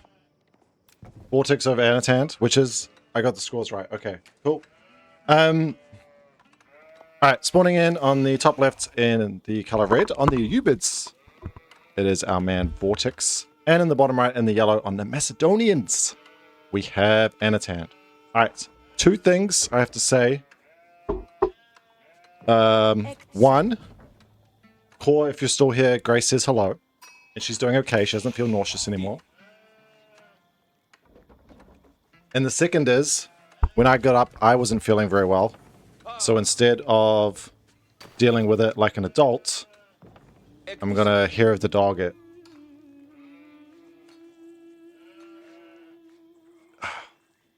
Just the, having that one single beer which resets me. Delays the feeling of hangover. Which, unfortunately, I know so well. Alright, what do we got? What do we got? We got a Ubids and Macedonian. I already forgot what they sniped. I know I said it just before. It was VortiX had French, got sniped away, and Anotand picked Golden Horde and got sniped away. Okay. I feel like this matchup isn't bad for a Ubid, but I also feel like I've seen Macedonian win it a lot. So, it shows what I know. Macedonian, of course, doing pretty well recently. They the last tip we watched, it got banned from both players. And seeing that being more of a priority than even last week. Not because of all the fast imp shenanigans that people have been doing with those cataphracts and even flaming springolds, which, although very cheesy of a build or a style even, it's pretty fucking fun to watch, man. Flaming springolds might be my my new favorite unit. Although I played a game where I played against Cal the other day, and I was Macedonian and he was, fuck, what was he? Knights Templar. And I had a whole bunch of cataphracts, Radari, and flaming springolds, and I lost the fight. And I don't know how I lost it. I meant to go back and watch it. Not only did I get my shit pushed in despite having like 8 springolds, maybe even more than that, but it was against Cal, you know. Alright, logistics coming in for a Ubid. Nothing too different there. Everything very much the same. Did we get through the berries? We are going through the berries, so we're not going to see that growth like we've seen some players go for. Actually, we've seen players going for growth and feudal age, which is kind of interesting.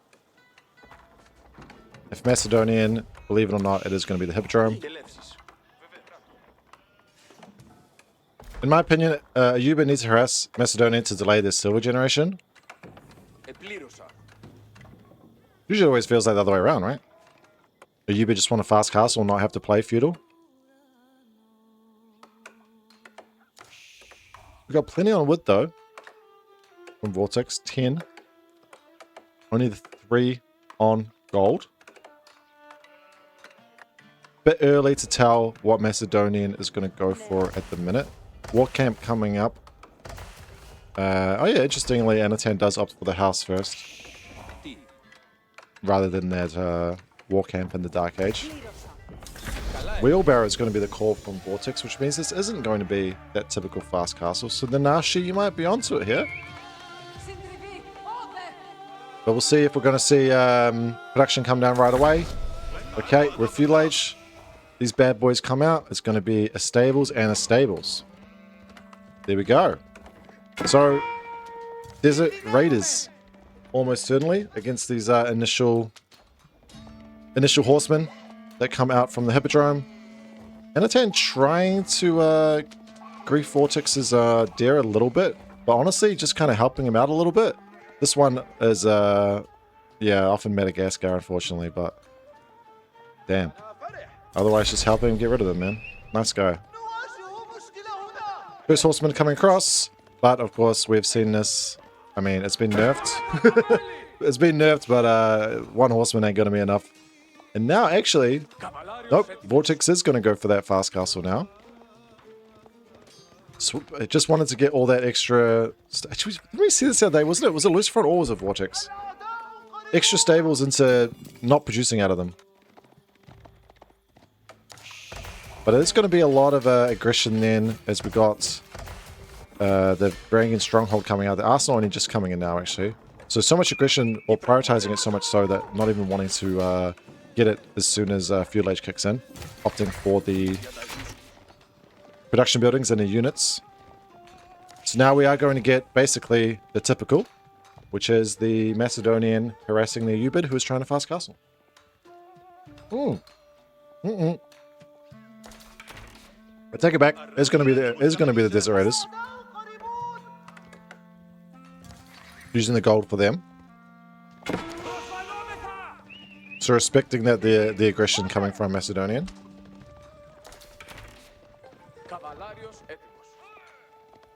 And we've seen some great micro from VortiX. Oh, I mean, many times. But definitely a player that you trust with those dervish to actually fight in feudal with them.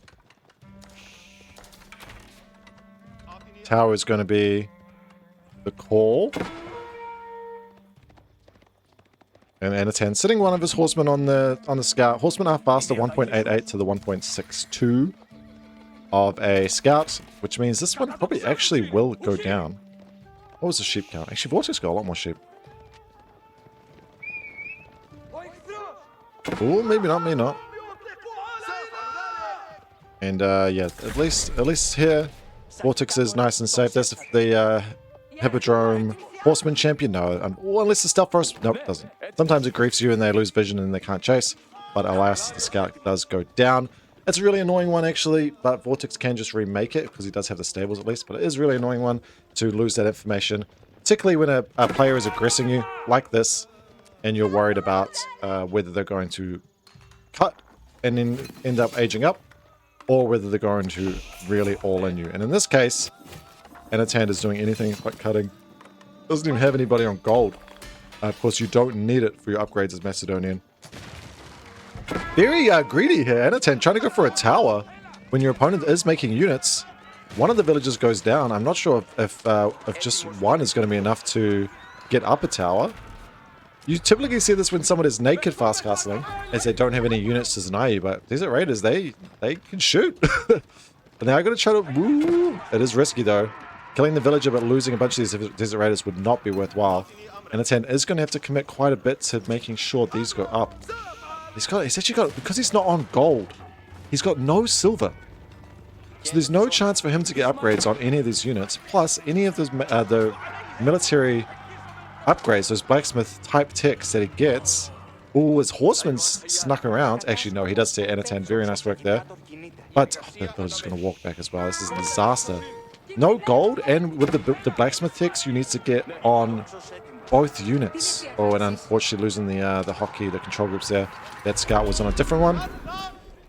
And he gets left behind. It's going to be instantly remade though out of the Hippodrome, but still sucks. And actually Anotand does have to walk back. And now he is on gold. And we got the first of the... No? We still don't have any of the upgrades coming in. Damn, it really is slow. Obviously, when you're not mining anything, the only thing you get is the passive from the camp and the Varangian Arsenal influence. But it's corresponding to how much you have deposited in it. So you still, even if you're not getting it actively, you also get very little passively. It's really rough. You're just going to get none of these upgrades. Does get a little bit of stone there, Anotand, to get his arrow slits, stronghold, defensive arrow slits. So each of these strongholds can then shoot once that comes in. And it's going to be the steel bar, not scale barding, excuse me, the cavalry armor, and a little bit of health for Anotand's first upgrade for those horsemen. But yeah, these two at the front means that this gold is going to be very secure. But that's about it. We're going to see counter raids at the same time. Just onto the houses here from VortiX. Anotand, meanwhile, is going to find workers. And a lot of them, actually. He still has plenty of numbers. But yeah, VortiX sees it and gets out there quickly. What kind of vision does VortiX have, actually? Yeah, it sees really far, doesn't it? So it's pretty tough to catch him by surprise. Remember, Anotand doesn't find any damage there. It's just that one worker snipe the difference in this game on that tower. And obviously a lot of idle time. Industry comes in now for VortiX.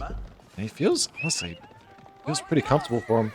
It's going to be a bit of a dive. No, the Desert Raiders are there as well. And it's just tough, especially, I mean, in the melee mode, there's no way they can fight. Ooh. Ah, unfortunate part that you could see he tried to go around. Is the first one went around the top. And he's going to commit to it. There's a lot of idle vills here, but they do have places to go. Meanwhile, on the other side, VortiX is diving in. Doesn't pick up any kills yet, although Vidari champion is out, which is a big problem there for these horsemen. And that guy alone can force them away. And they are going to, both raiding armies are going to flee. VortiX, oh, he does see it very, very quickly. Maybe loses. Nope, doesn't even lose that first Desert Raider. It's going to be able to come home and get healed up. Still over a minute to go on to age up, by the way. It takes a long time for those Ayubid age up. Oh, it's just going to be a clash. Even under two towers is going to get on top of the villages. Maybe some damage. No, not quite. Two towers and this TC is 25 slots for all these guys to go. Does get one kill. One villager kill does go down. And actually, with these archers here as well, is going to be able to kill these Desert Raiders. But they're actually doing so much damage to the horsemen already. There's a lot of them going down. A lot more. Oh no, they all go down. If the archers could have cleaned up all the Desert Raiders such that they could then go through and kill... that's not the case. And Anotand loses everything on the TC. The Hippodrome champion, the Hippodrome Radari comes through, which is an incredible threat, even with all the nerfs. But that's the only thing that's left. And actually, the Desert Raiders, even feudal Desert Raiders, are going to do quite a lot of damage again. That 13 plus 13. Yeah, there's nothing. There's even that champion is not going to be the case. 2 Desert Raiders are going to chase them away with a dervish. In 10 seconds, is going to come in, and this might honestly be the nail in the coffin here, unfortunately. But it's not all over yet. And of course, this is match point here. If Anotand loses this game, he is going to lose the series. He will, of course, both players will progress. There's no concern there.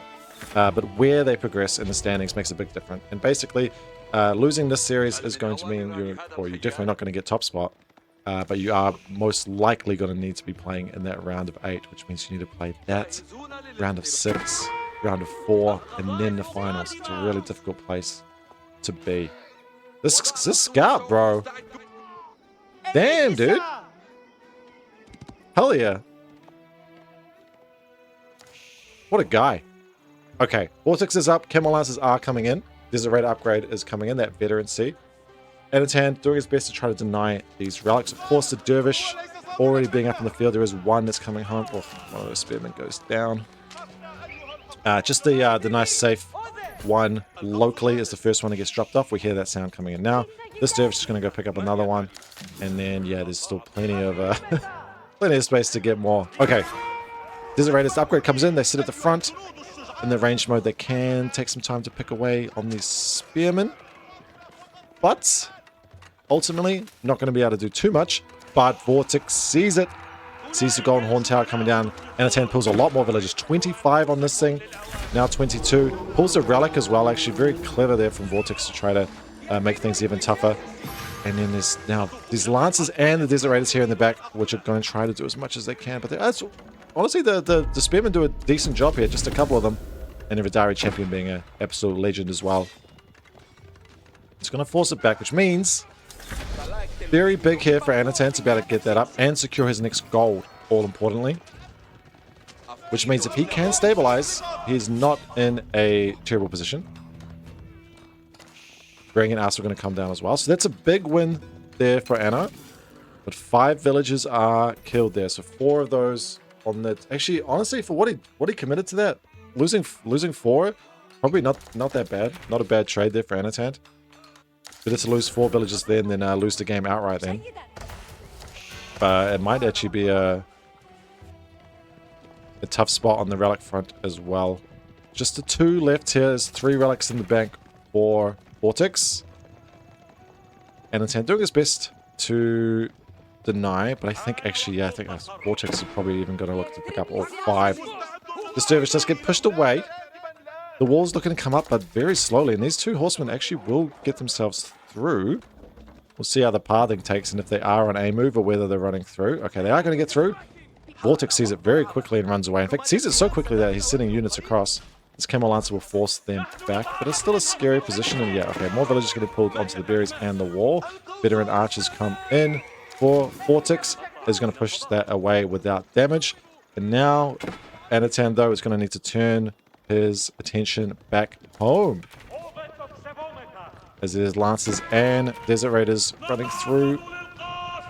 There's not many units here, actually. Putting everything inside, wanting to then target down the Desert Raiders. The right click on them to try to get something. Still actually not doing that much damage. And yeah, Anotand's units gets pushed out of VortiX's base. This relic will get pulled up. I don't know if the dervish died in the end, but regardless. Okay, no, I don't even think it did. That one's going to be fine and does pick up the 5th relic as well. So if these get home, which it looks like they will, it's going to be a nice position there for VortiX on the AU bids. Ooh la la. Which country do you support in the World Cup? Apropos World Cup, going to switch over to Germany, Curacao. See you, Calf, mate. Enjoy. Enjoy. Go Germany, mate. Although Curacao would be a pretty awesome upset. And I think we need a lot of upsets in this World Cup. If they're going to expand it out to so many teams, they need those extra teams to do some work, including my own country, New Zealand, which I have zero faith in. Idle time for a U-bit is huge. On the effective worker time, I don't think it's a big. I don't think it. Or just in general, I don't think it's a big deal here. I think he's sitting pretty.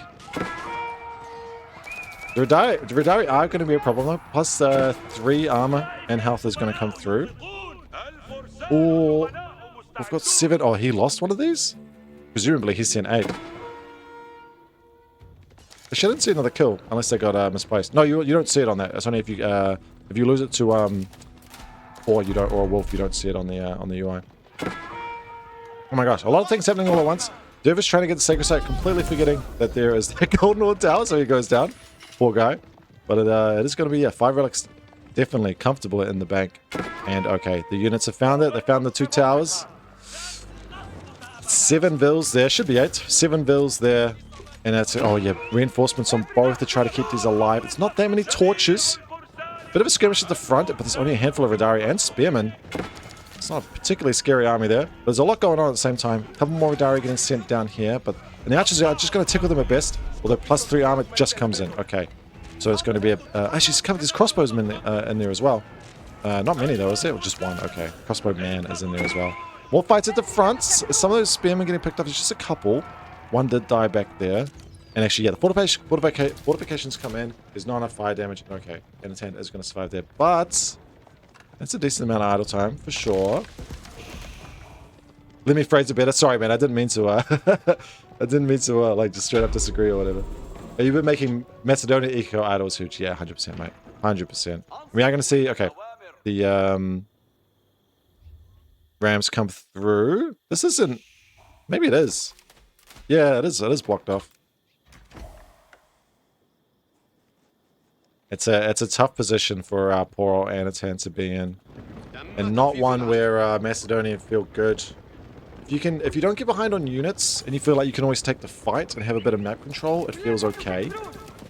Or if you're working towards like imp or something.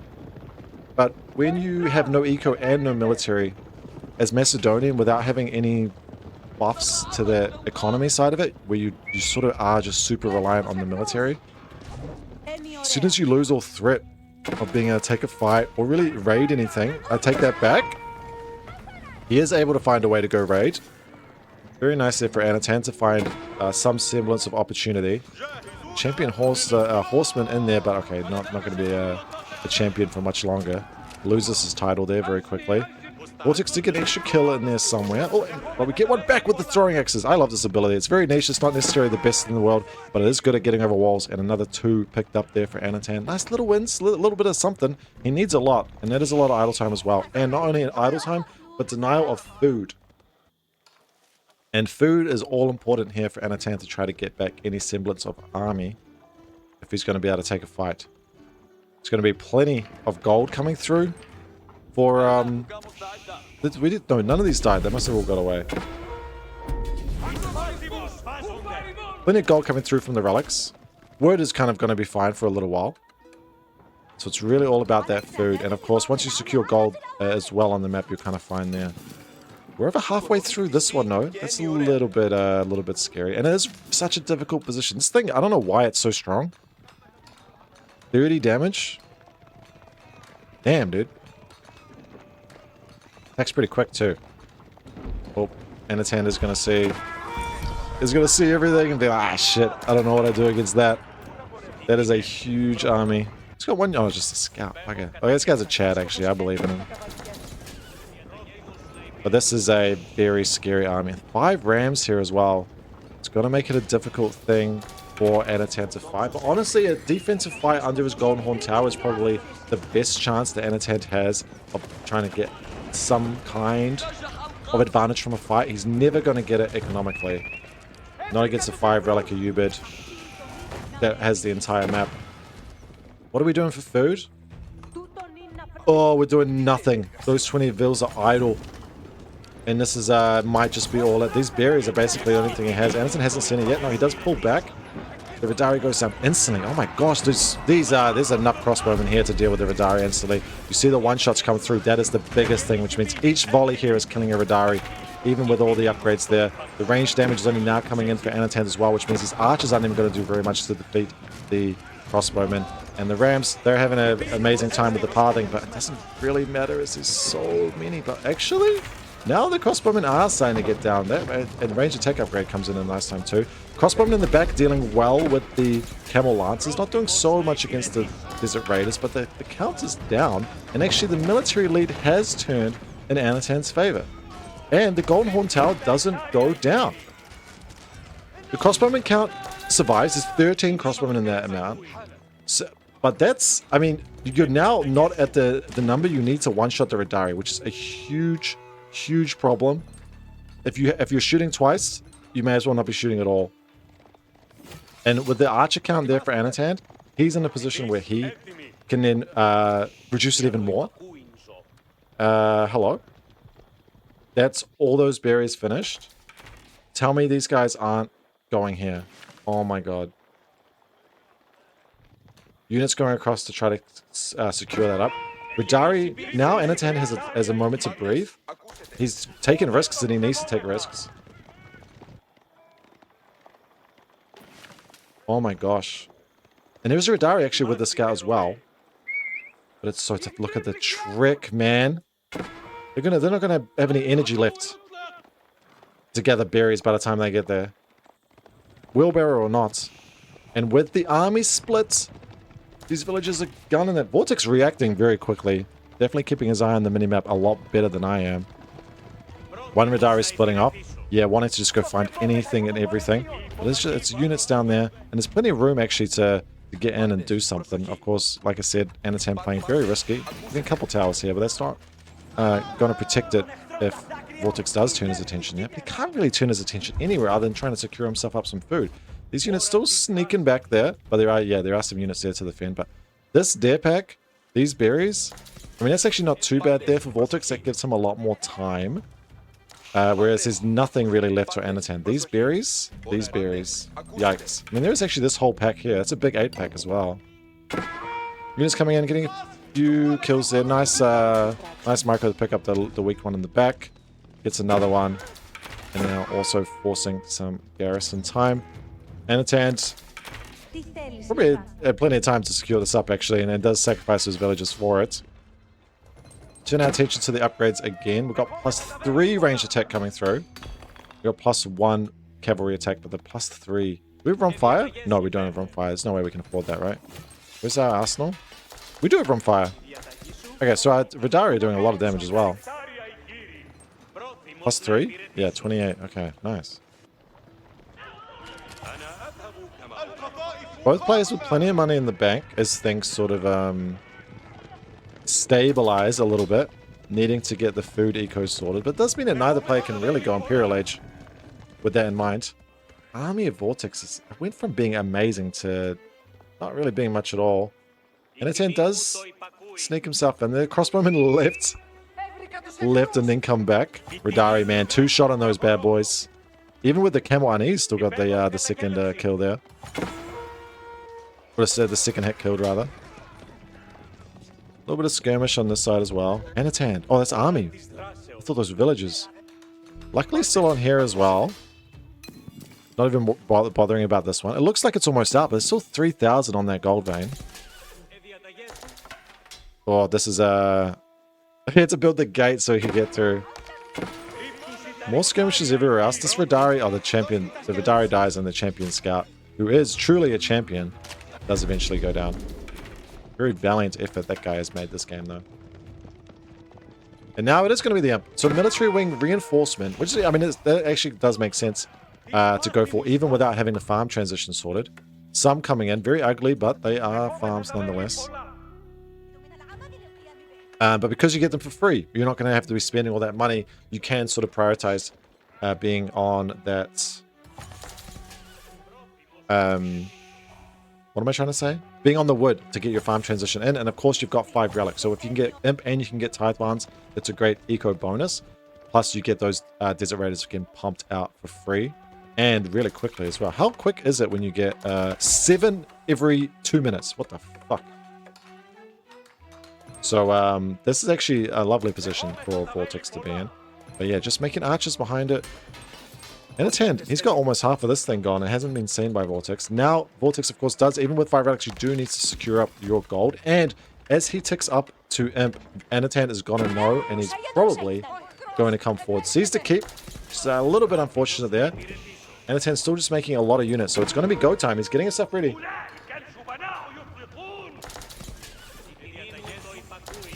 I think he knows what's happening. With this sort of stall out of the game, it's always this position where you know your opponent could be up to something. Siege Workshop coming in, but this might be a little bit too late, to be honest. Ooh, I don't know about this. Anotand, it's gonna have to make something work. So when this ticks in, I mean, I think he knows Imp is on the way. They've just not been clashing for so long. Even the raids have really settled down. Oh, and now Anotand is going to secure up the side of the map, and he still has so much berries that he can, so many berries that he can get there. The big 8-pack, and some boar left. Oh, not really, not very much there at all. Oh, throwing the axes at the poor Desert Raiders. Ugh, 2 lances. Like, man, how do these things still do so much damage? VortiX sees this, but he doesn't see it particularly early, because this thing's already well over halfway. Now it comes in. Anotand doesn't turn and go. He doesn't turn and go. Doesn't think he can take it, but the upgrades are going to come in. This is going to be the elite Desert Raiders and the elite archers coming through. And look at all these bad boys just get popping out. So many units. He's got his gold. He's got 5 relics. Tithe Barns, I'm sure it's not going to be too far away if it didn't already get queued in. I just can't notice. Nope, it isn't there yet.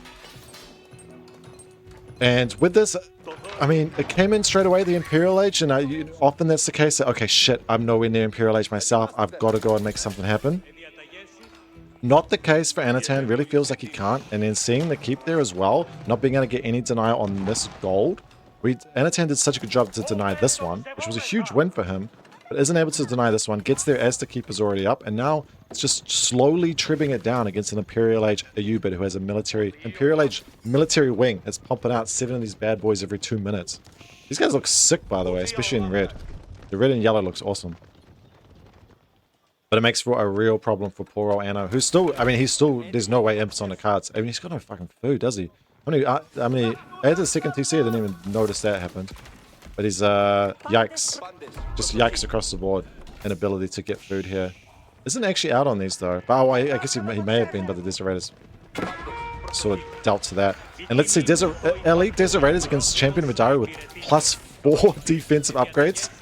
A lot of archers coming in here. Archers are going to be the ticket against the Desert Raiders, but there's so many and they're so free. Melee damage. Oh my gosh, they do so much. 20 plus 19 damage to cavalry.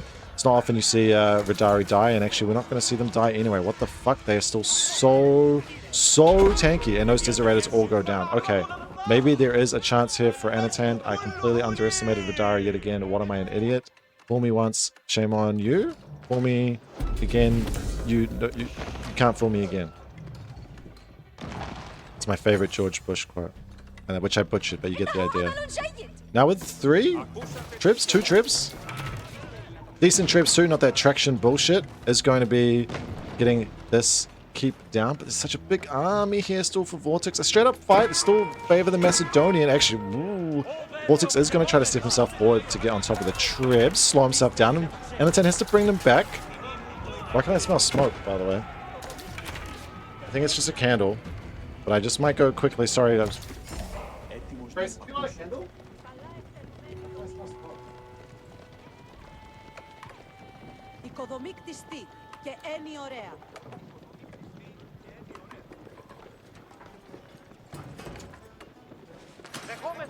I think it's from outside. I'm so sorry. I can smell smoke and I think it's...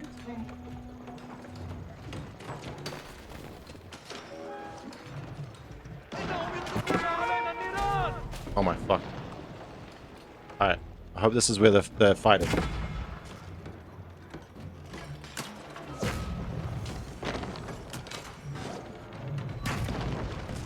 Okay. I don't think anything's on fire, but I can smell some kind of... It smells like a candle smoke though, but... Grace says she didn't light a candle, so I'm confused. Anyway, if you see flames in the background, let me know, okay? Oh, Stonewall's coming in as well? Okay. But the Culverin is certainly more dangerous than the Trebs are. He's gonna try to step forward, see if he can snipe something away here. There's villagers here. Yeah, dude, even the ranged on the Trebs, that is so expensive.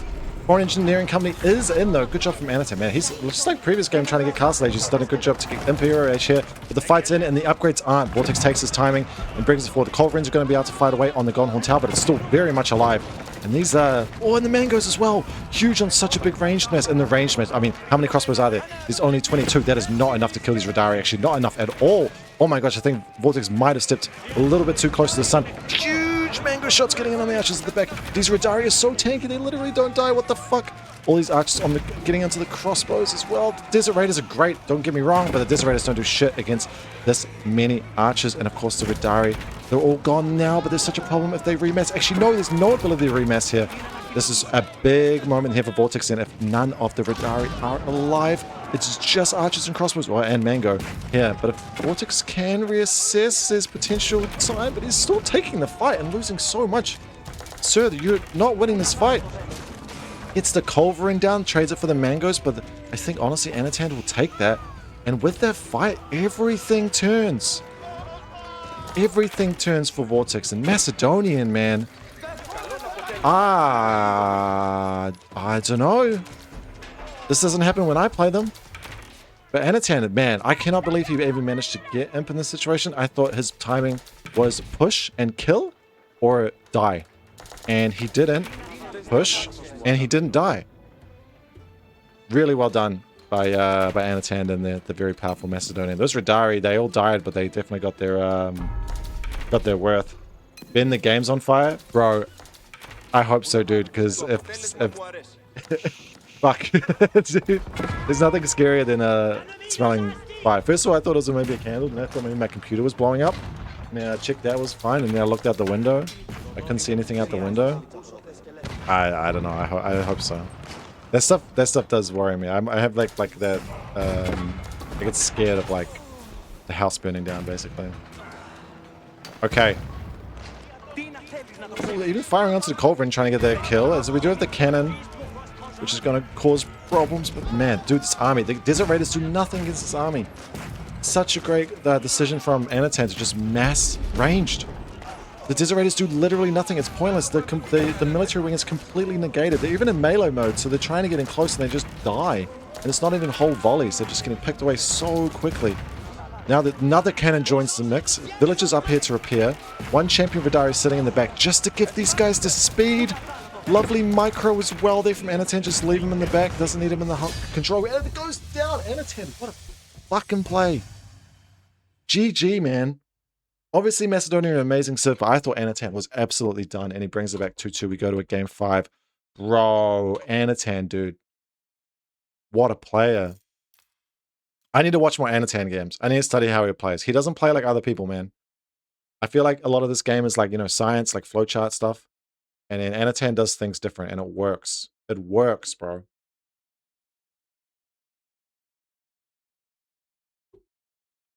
I gotta say, I saw... Jesu, First of all, Jesu, I want to say a big thank you again yesterday for noticing that my thing was muted, because I never would have seen that. And I would have done like an hour like a fucking idiot. And then second of all, your comment, I saw it before, and it gave me such a smile. This energy is perfect casting energy for me. Great casting. Cheers. Thank you so much, Keiju. Oh, Jesu. What the fuck? I was going to say, I think my casting is shit right now because I'm pretty hungover. But I do really appreciate those words, man. That's incredibly, that means a lot to me.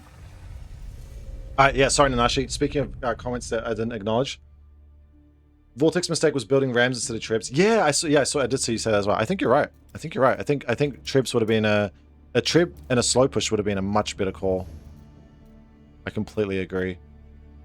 I think VortiX definitely had his chance there to win that game pretty comfortably, and I couldn't close it out, and that push just really set him back. I still thought he was fine, but that 5 relic Ubid that gets imp when the opponent has no resources in Castle Age.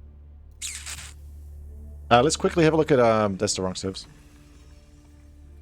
Draft, as we will have observer delay. Anotand VortiX, here we go. What the fuck? What map are we on? Lipany. And we get French KT. VortiX put forward Holy Roman Empire and French. Anotand put forward Knights Templar and Golden Horde. This is Lipany. Huh? 2 minutes on delay, by the way.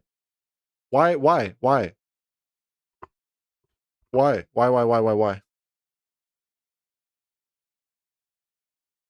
He did the same he did in that match of you Mongols against Macedonian fighting under their towers. Yes.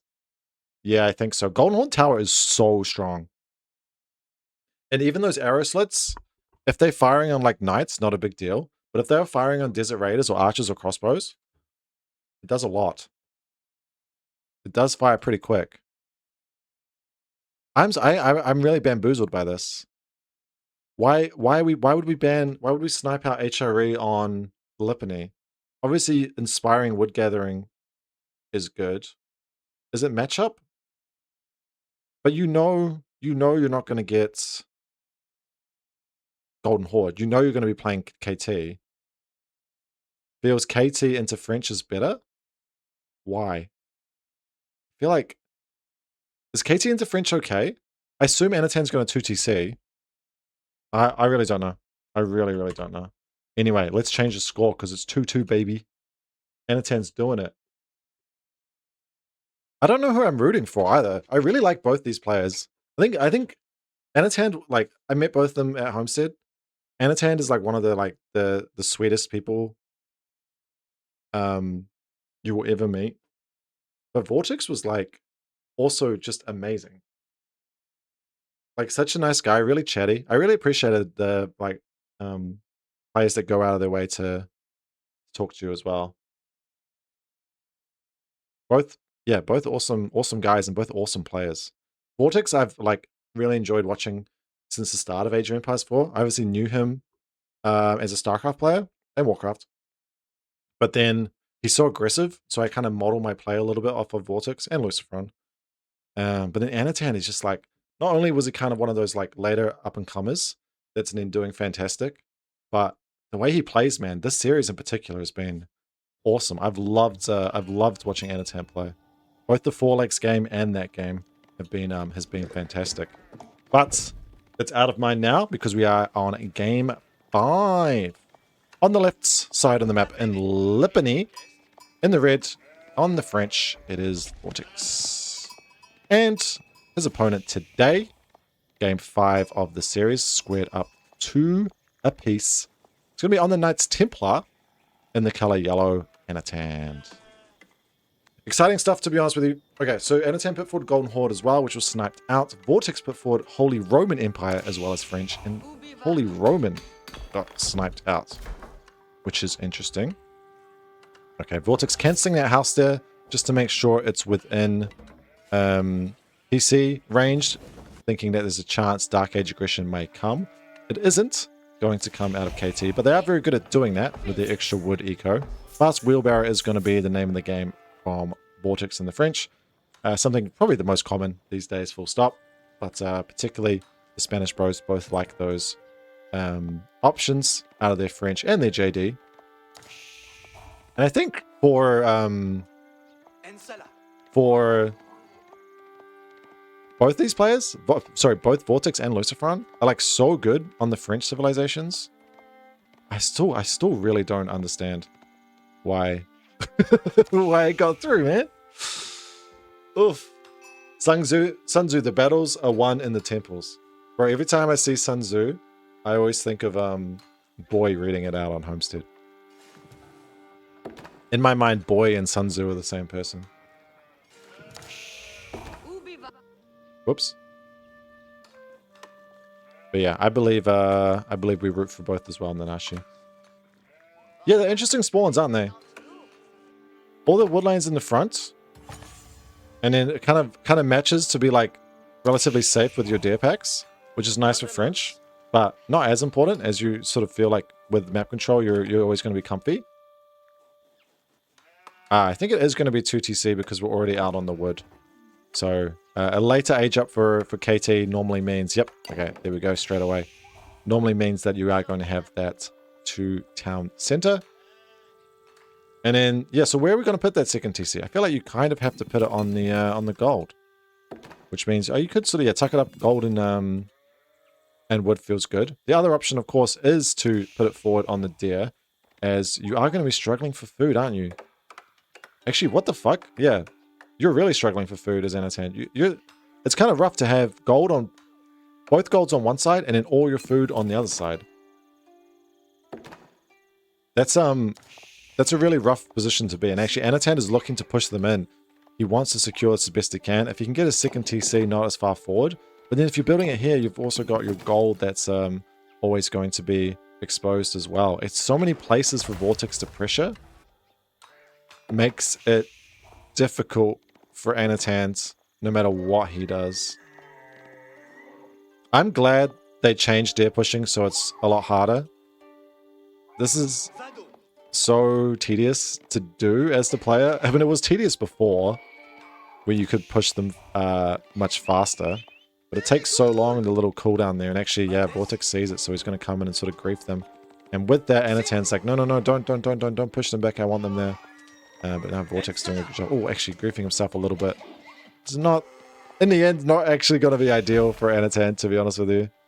And they are going to fight over this one in the middle.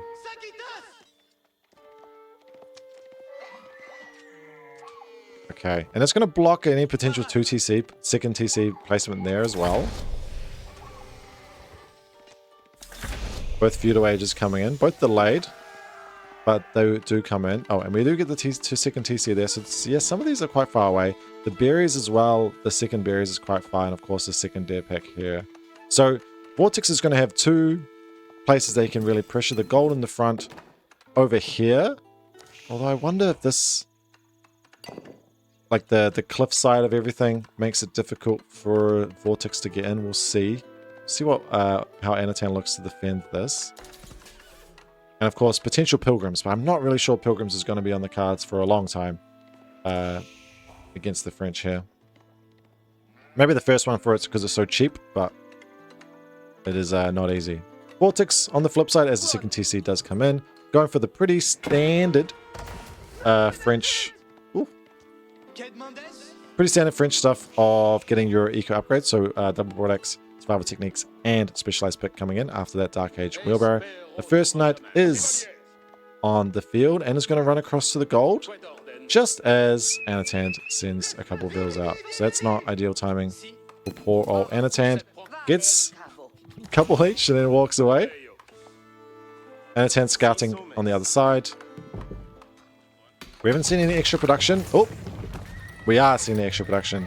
The second stables is going to be the call. Presumably, because against the second TC, it's going to be trying to dive those extra villages, the name of the game. But also, we've seen it more typically French and Jeanne d'Arc players, but opt for a later archery range, adding it in only when the spear count starts getting high. And before then, really not worrying about it. And so it is going to be a double stables play from VortiX. No damage, but even just denying gold is damage in itself. And the second TC does take a long time to pay off. Now, actually, Anotand, he's going for the barracks, of course, but already opting to go into the stables, which there is no archery range there, so certainly hasn't scouted a hint of archers. And a 1-1-1. We did get the hospitaller upgrade, so we can get those, but this is certainly going to be for spearmen at least to start with. So we're going to have a 1-1-1 comp into mass knights? A 2 stable knights? I feel like that's good for VortiX. But I'm not here to second guess Anotand, man. He is proven he knows how to pull stuff out of the bag. He needs to pull a house out of the bag though. Second villager goes to help speed that up, but it's pop blocked for a little while there.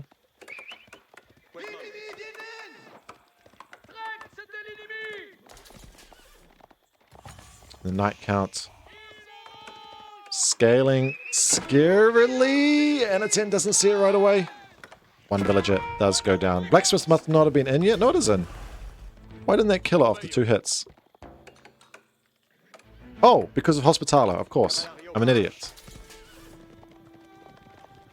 Extra health on those villagers, of course. So it does protect them from that that charge plus whack attack. Another archery range coming in. I don't understand. I don't understand at all, but I'm interested to find out what Anotand has in store for us. One horseman on the flip side is going to force these guys back. So that's something there for Anno. Tries to get back out onto gold, but not successful. Power building so many of these buildings. I mean, Anno has no food. He's going to get a lot of TC idle time here. Horseman's still trying to be annoying, but there is a knight there now. Archers have now been brought in for VortiX, so I think it is going to be looking to commit. Perhaps all in. Textiles coming in for Anotand. Very nice call. Blacksmith just starts going down, which VortiX sees immediately with the knight. And it sends Anotand just sends a couple of spears to go chase that away. This is the scout being annoying while this horseman plays Ring Around the Rosie with the knight. Oh, actually does get caught. Hello? Goes down, doesn't quite get the kill. Good micro from both to pay attention to all these things at the same time. I take it back as VortiX. Oh, he does 1 HP. He's going to run away. And we'll see if that is the incentive needed for VortiX to start queuing up chivalry. As there are 2 very low knights now on the field. Never mind. Damn. That spearman actually chases down that 1 HP knight. Bit surprised to see that. Whip ramp. What's up, brother? 7 stream streak. That's my guy right there, man. How you doing, Whip ramp? War time now. As these villagers patiently wait. This is Horseman? Yeah, another Horseman coming through. And does actually force VortiX to put up a tower. And I know, yep, Anotand, he's always paying attention to these things. He does pick the low one out. And might actually, there's no knight here. Ring Around the Rosie again. This is an all too familiar sight. Pulls extra villagers to try to get this in. And does, yeah, it does garrison it away. Very nice micro from VortiX there. But still good damage out of Anotand as well. Won't be too upset to lose this one after all that. But there's plenty more he might be upset with shortly. Still don't understand the double archery range. It does have +1 ranged in though, which makes a lot of sense, of course, with not only that applying to the archers, but also applies to the arrows that come out of your town centers and towers if you have them, to do a lot more damage against those knights if they dive. Horseman now picking up on the archers, which is nice little bit of harassment. Oh, Luci, he went out with 5 initially here on this boar, but then actually sent 3 more. So no tower, looking to be a little bit greedy out here, but does send a full 8 and is just going to set this up as his kind of the saddest forward operating base known to man. As any regrets here from VortiX? Oh, nice micro to pull that one away. Oh, it doesn't quite work in the end though. The knights get their pathing messed up. And they do get 1 kill, and then Horseman run away. Oh, on the flip side, this poor villager trying to get the wall up. Bro, you see our tanker there with textiles plus hospitala plus 48 health, 98 total. What the heck? This woman is tanky. Morgan, thank you for following. Cheers, thank you. Army is big though. The 111 army. Well, it's not even 111, I guess, when you've got 2 archery range, 2 barracks. Just the 1 stables there for the raiding horsemen. Just still finding themselves a little bit of joy. 2 kills and some idle time. There's another one ripe for the pickings from Anotand. No scout in the mix though, so we won't see that super easily. Speaking of the scout, he's on 2 HP running away over this side. Maybe he is going to go see what he can find out. 7 villages here remain, and this is where all the army is. But that second TC now, at this point, dude, honestly, at this point, everything is ticking along for Anotand. Like, the eco is cooking. Doesn't have any gold, but yeah, it doesn't really need it at this point. One's just making 1 million units. But at the same time, VortiX, he's doubled down as well. There's no look to go to castle right away. Still plenty on woods. Ooh, it's scary. Oh no, they're parting the garrison. There's an extra slot in this one, so they'd look to go there. So VortiX does pick up another villager kill. And with all of these knights, it's very, very quick to take this down. And if he gets another 4, that would be big. They jump out, but they jump back in. Very nice from Anotand. Getting that just before it goes down, and we'll be able to keep it alive. Still, the archer count pretty low. And archers do terrible against knights in low numbers. But if you, with all of these archery ranges, a 3rd one now added, with all of these up, once you get into a big mass, they start to do a lot more. As we maybe see a volley. No, we don't see a volley out yet. But it does make a big difference. Although with chivalry combined with VortiX's micro. Okay, we're going in. So tense, man. The fights that these 2 players have had these series as well have been so... Oh, huge charge. The fights have been huge for making the like deciding difference. Deciding games is what I'm trying to say. So both players understandably tentative, though Anotand is going to give it up.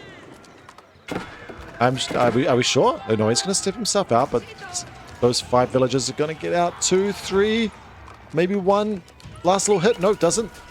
Just a couple go down. Now the knight's looking to get on top of the archers, but Anotand is paying attention. Now turns them away. The spearmen run through from the back gate, and then the archer's looking to reduce the archer count there of VortiX. There's still a little bit in the back, but no, it's not. It's just a wolf, actually. And those horsemen, I think, did get dealt with there. The ones that were trying to harass from Anotand. But no, it's just it's a matter of the food, man. This is where the last of the deer and those berries are. There's nothing left. Actually, there's one in the corner here, but it is, of course, very dangerous. Do we have any farms added in? 2 farms there, but that's not going to be, you know, much to write about at all. And especially with this being so tense, if you try to transition into farms now, you're completely donezo. It also makes it near impossible to get up to castle age. This thing has 670 food left, and we are now making the tower. But honestly, that's helpful even for vision at this point. Ooh. We hear the clash. There's not many archers here, which means that as much as they just posture, it is going to benefit Anotand. But with the big engagement, you cannot be anything but scared of this amount of royal knights. And it looks like VortiX is going to want it. He goes into the spearman, actually. That's definitely not what he wanted. 4 of those knights get... and 3 of them go down. It's skewered on the end of that brace. That is a nice win for Anotand, actually. And with that, VortiX feeling like that army is way too scary for my liking. You can have that spot. Still very little food in the bank, even though he's out on all the food sources. Still got all the berries as well. Actually, the one back home is getting eaten up. But it's still a good position food-wise for VortiX. Anotand, meanwhile, is needing to secure this up. Finished off, or almost finished off the first dare pack. There's a 3rd one back there as well, actually. These berries are going to get hooned up very quickly. And, of course, the 2nd dare pack there. So it's a huge win for Anotand to secure that position. And it is going to be both players really still committing to it. Anotand, of course, he has to secure this up to have any chance. Taking big fight. Oh, you see the mass, dude. This many archers. I talked about if you get so many that you can start not one-shotting, but actually doing damage to the knights. And we are at that point now. The archer count, meanwhile, for VortiX is struggling against these spears. Ooh, there's no charge there, actually. VortiX too scared of the spearman brace. He got caught out last time. The buff really making a huge difference in these fights. And as a result, actually, this archer count is going down so much. It's so tough to micro this. You have to be so careful as both players that you're not losing too much. But I think Anotand is doing a great job. Another little charge there, melee range charge, just trying to get some damage on. Does turn around very quickly there, but look at that! The brace comes in so quickly now that one of those knights does get caught. And I mean, there's no way VortiX can take this, man. He's trying, but the archer count is still very high. 38 archers here. Or is he just going to go straight in? He's going to go straight in and actually fight against the spearmen. VortiX, are we sure about this? There's so many spearmen on top of these knights, and the archer count does get culled a little bit, but it's still so high that actually these archers can fight the knights now. Takes out another one. Nope, I'm a liar. Almost takes out another one. And it's just an A move across the map there. Is this just a wolf? Okay, not units there for Anotand. Anotand even coming forward now with a tower of his own. Taking out, well, the boar is gone, but now the aggressee is turning into the aggressor. But there's a chance here that Anotand overextends. VortiX still producing behind us, but there's not actually that many knights being produced behind this. A lot of money in the bank for both players. Could see make it a lot quicker or easier to turn to a castle age transition if they wanted to.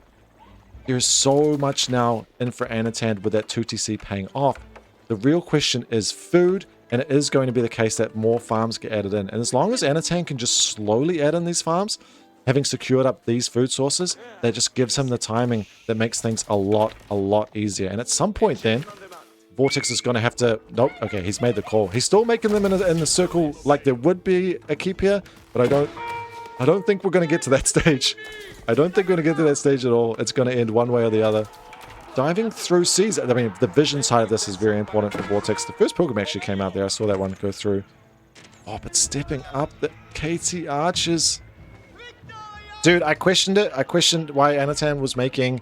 went 2 archery ranges early against a French player that literally had an... that opened double stable. And it's showing why.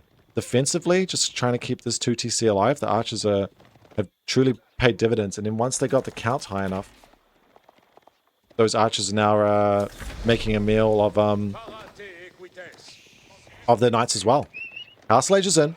The upgrades are going to come through. Archers is going to be the call, and +2 ranged attack.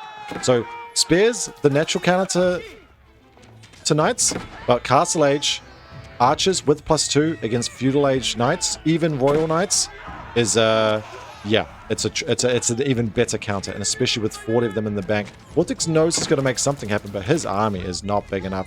He doubled down, tripled down, quadrupled down into production. He has to make something happen, or the eco and the army is going to be out of control of Anotand.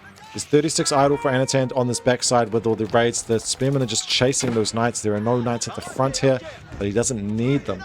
And these upgrades are almost in, which means that even if Anotand loses all of this, there's nothing that VortiX has that can do anything to stop the huge army of Anno. Castle Age, Archer upgrade come in. These things just instantly die.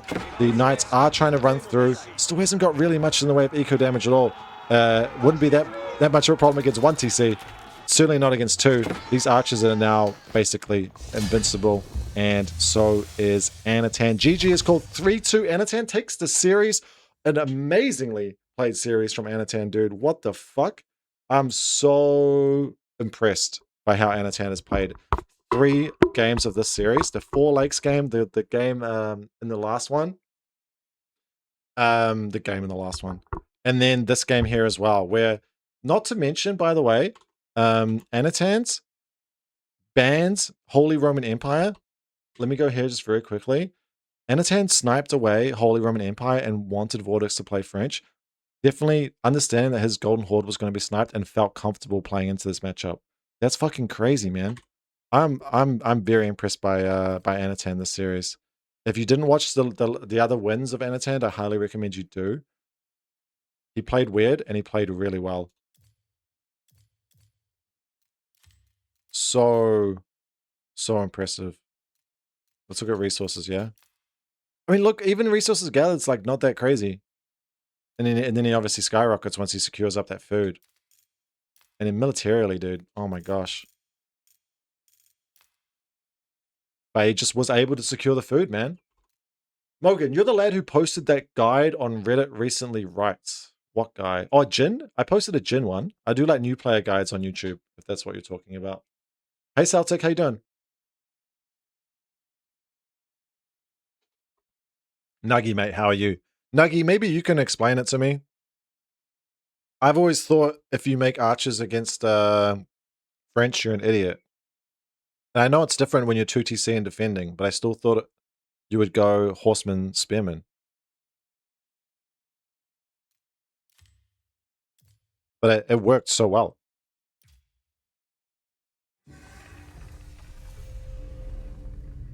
I wanna like watch more Anno's games, man. I'm incredibly impressed. Like, don't get me wrong, I've always known he's an amazing player. But he was in positions in these games where I would just, like, sure he was donezo.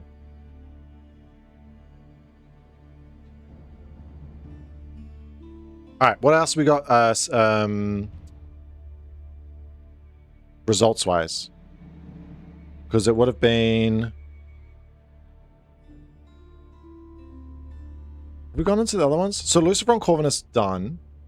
Oh, Beastie B is next on main, and kiljardi Valdy. Nice. Oh, kiljardi was here before. I didn't even wish him luck. Anotand didn't even need to get imp KT. Yeah, dude. Honestly, I like 2TC KT I think is really strong, like legitimately a very strong pick. And I think maybe part of the reason we don't see them that much is because they're still seen as such a strong hybrid map. Civ. That said, and maybe this is because I've lost to 2TC KT so much recently, but I thought that was going to be pretty comfortable for French. And I was very wrong. I thought French was going to be able to break the second TC, or at least be able to deny food that he then was able to end it. And like, if you want to see 2TC getting shut down, if you watch the Luciferon Corvinus set that we saw before, that was 2 games of Corvinus attempting 2TCs and Luciferon just like literally steamrolling it with Sengoku and then with Jeanne d'Arc. Me too, we can't win all our guesses. I mean, that's the thing, man. I feel like they really are guesses, aren't they? These players are just... They're so good, man. Like, I don't know. I feel like the competitive Age of Empires 4 scene is so healthy. And I love VortiX, but it's awesome when you see, like, players come up with shit and it succeed. And I think, like, B and Anotand are kind of those, like, those players that can make that shit happen. I think Louis, actually, I'd kind of put in a similar category with being able to like innovate things, whereas a lot of our like main StarCraft 2 veterans are kind of playing a lot more straight up, and particularly with like players like BC Marine Lord being such fan favorites, like everyone sees what they do, so nothing's going to be too surprising because you see them play so much. All right, let's go have a look at the standings. VortiX losing that series. Okay, so that actually is updated. Hell yeah. So did we get all the maps in as well? Yes. Okay. So with all the results now in so far onto this page. Pardon me. It means that for our groups, with still 2 sets to play each group, we have our. Actually, no. This one, can MSN still theoretically get through? Beastie B and Impapi MSN. So, yeah, I think, yeah, MSN could get through. If B or Beast, no. Only if B loses and doesn't get enough game wins, right? Luciferon and Beastie are definitely, or actually maybe this could be an upset as well, or it could be mess this whole thing up if B stomps Beastie. Games 1 is going to be a huge determining factor, or could be a huge determining factor. For Group A, our top 4 is guaranteed, is confirmed, but we don't know the order yet. VortiX now is finished up, and Anotand is finished up at 5-2. Which means, and Anotand beat the VortiX head-to-head, obviously, as we just saw. And we've got Voldemar Kiljardi, which unfortunately doesn't really matter. And then Marine Lord Wham, which does matter for seeding. So VortiX Anotand can't move, actually. So Anotand is actually 3rd seed. No, plus 10 maps. 17-7.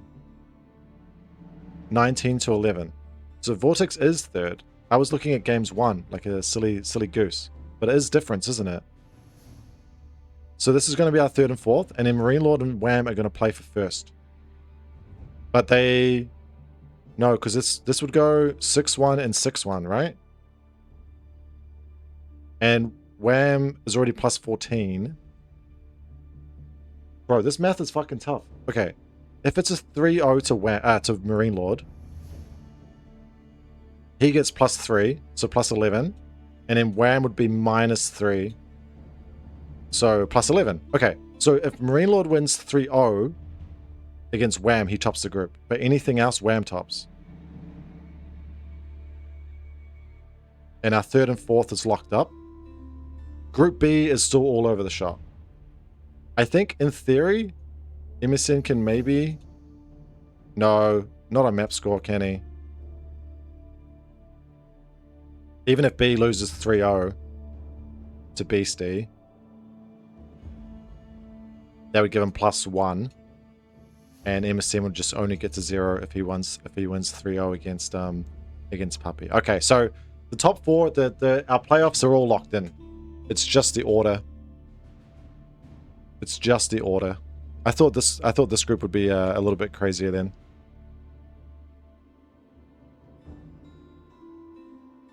And then Lucifron.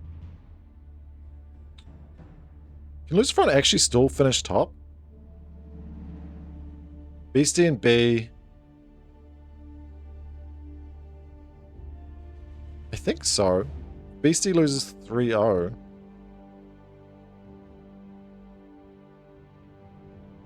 Bro, it's so confusing. Has Luci vs Corvinus already happened? Yes, unfortunately it has. I haven't updated the title, sorry. It was a 3-0 to Lucifron. Oh, sorry, maybe you didn't want spoilers. Sorry, mate. Fuck, sorry. Hope that I didn't just ruin it for you. I also just showed it on the stream.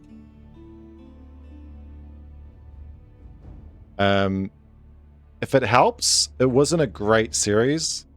I think for Corvinus having nothing to play for, he didn't really... I don't want to say he didn't try, but like, he went for risky strats and then forfeited game 3. But sorry if you didn't want to know that. I was going to see the score anyway. Cheers, phew. Sorry, mate. I hate getting spoiled myself, so that was I should have been more considerate there. Okay. Right, so what's up next? What's EGC doing then?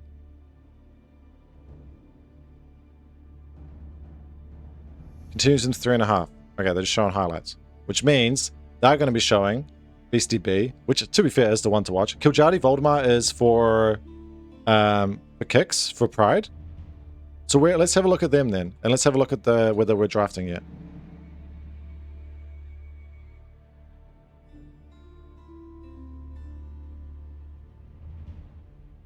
No.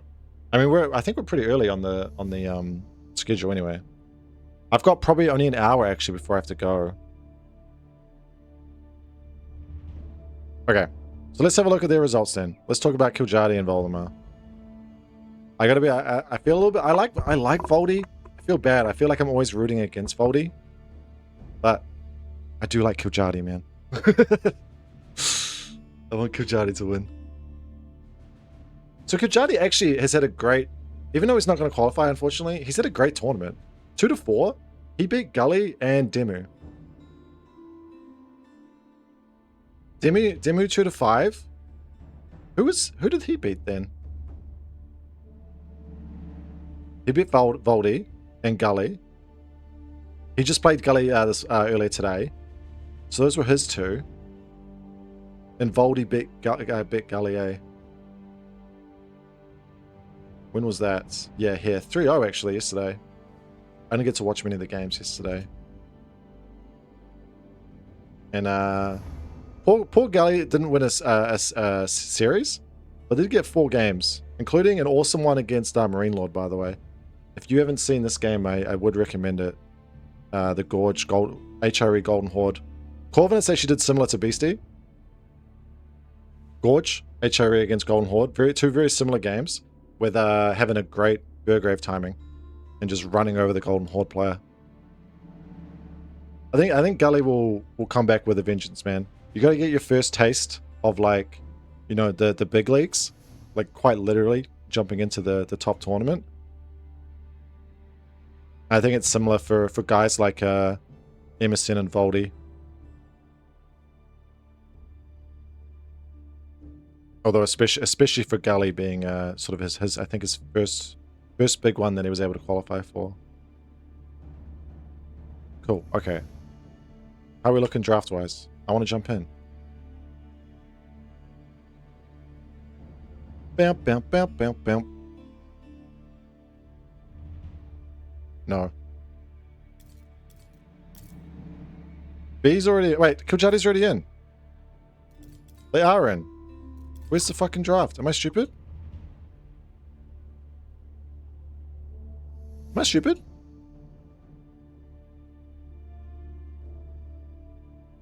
Alright, who cares, guys? We're gonna watch it instead. Instead of figuring out why it's not right, we're just gonna go watch it. Okay, it's gonna be Hell and Dale, and it's gonna be China and Abbasid. Hell yeah. Let's figure out the scores.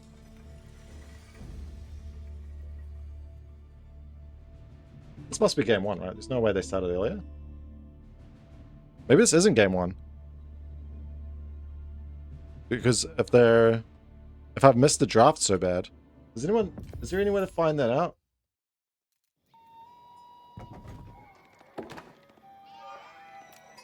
Because it feels weird that game 1 would be China Abbasid. Okay. We're jumping into it. Let me fix the stream title, actually. I'm so stupid.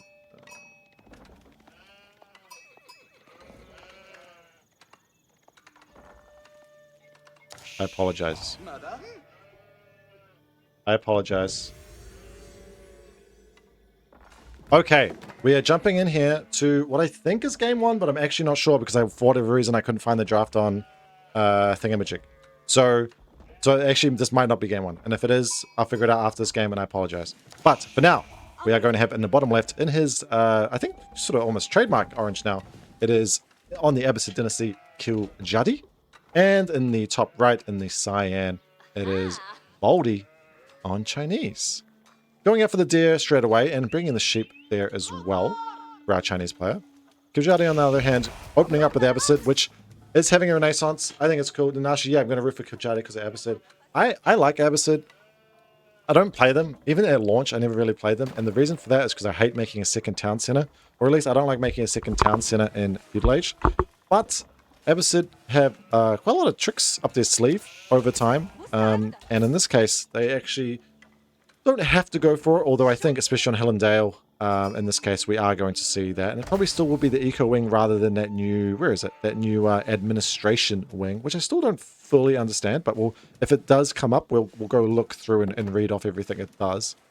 But normally we've been seeing a resurgence of 2TC, and Abbasid, of course, is sort of the king of that 2 or even 3 TC play, which I'd expect to see, but hope not to, out of our Abbasid player. China, on the other hand, obviously incredibly strong economic serve. Militarily, their units are pretty much stock standard, but because of their eco and tempo, they can just have so many of them and very quickly. Pro Scouts is always an option for them, but with Hill and Dale, you have a dare pack that spawns in your base. Or if Valdy's watching, he's going to try to make it spawn as badly as possible for you. Well, not spawn, rather, but to move it around. It's actually nice work here from Voldemar. And the reason why you can do this, or a big part of the reason you can do this, is because so much of your sheep spawn around your TC now. In general, on like ladder maps, the official maps, but also on these EGC edited maps. This is going to be economic wing, not that administrative wing, so we will have the stock standard, but still cool nonetheless just to see Abbasid, whether it be eco, administrative wing, or even the military wing. But of course, in this case, yeah, Valdy's going to have all those dare to help his eco initially, and it means he doesn't have to go for that Pro Scouts, which is nice. Kiljardi, obviously, Abbasid, you'd love to get those berries early because of the berry bonus, but you do want to get your deer after that, and in this case, Voldemar has made that pretty tough going. And we see them move out onto stone. So just getting enough gold to get the upgrades in, and then we'll see these guys transfer off. The upgrades, of course, for the eco wing are going to be number 1, the Fertile Crescent, which is the cost of economy buildings, reducing the cost of economy buildings and houses by 30%, which includes, of course, those TCs. And then also, which used to be part of the House of Wisdom, but is now just part of the mill, is that fresh foodstuffs, which you also always get in the feudal age, but does sort of synergize nicely here, reducing the cost of villages by 40%.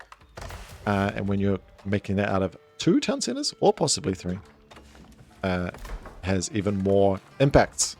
Leaving 1 on gold, interestingly enough, so we'll see what that's going to be for, and whether we're going to get something interesting out of our Abbasid player. Always keen to see a little bit of variations. Archery range coming up. Of course, we don't need the Pro Scouts, so we don't need to keep any more of our villagers on gold to start, and we don't need to open up a stables as well. Sheep count pretty even in the end. Military wing into administration wing gives you so much push power on castle. I hope so. That siege works upgrade is the one thing I kind of know about the admin wing.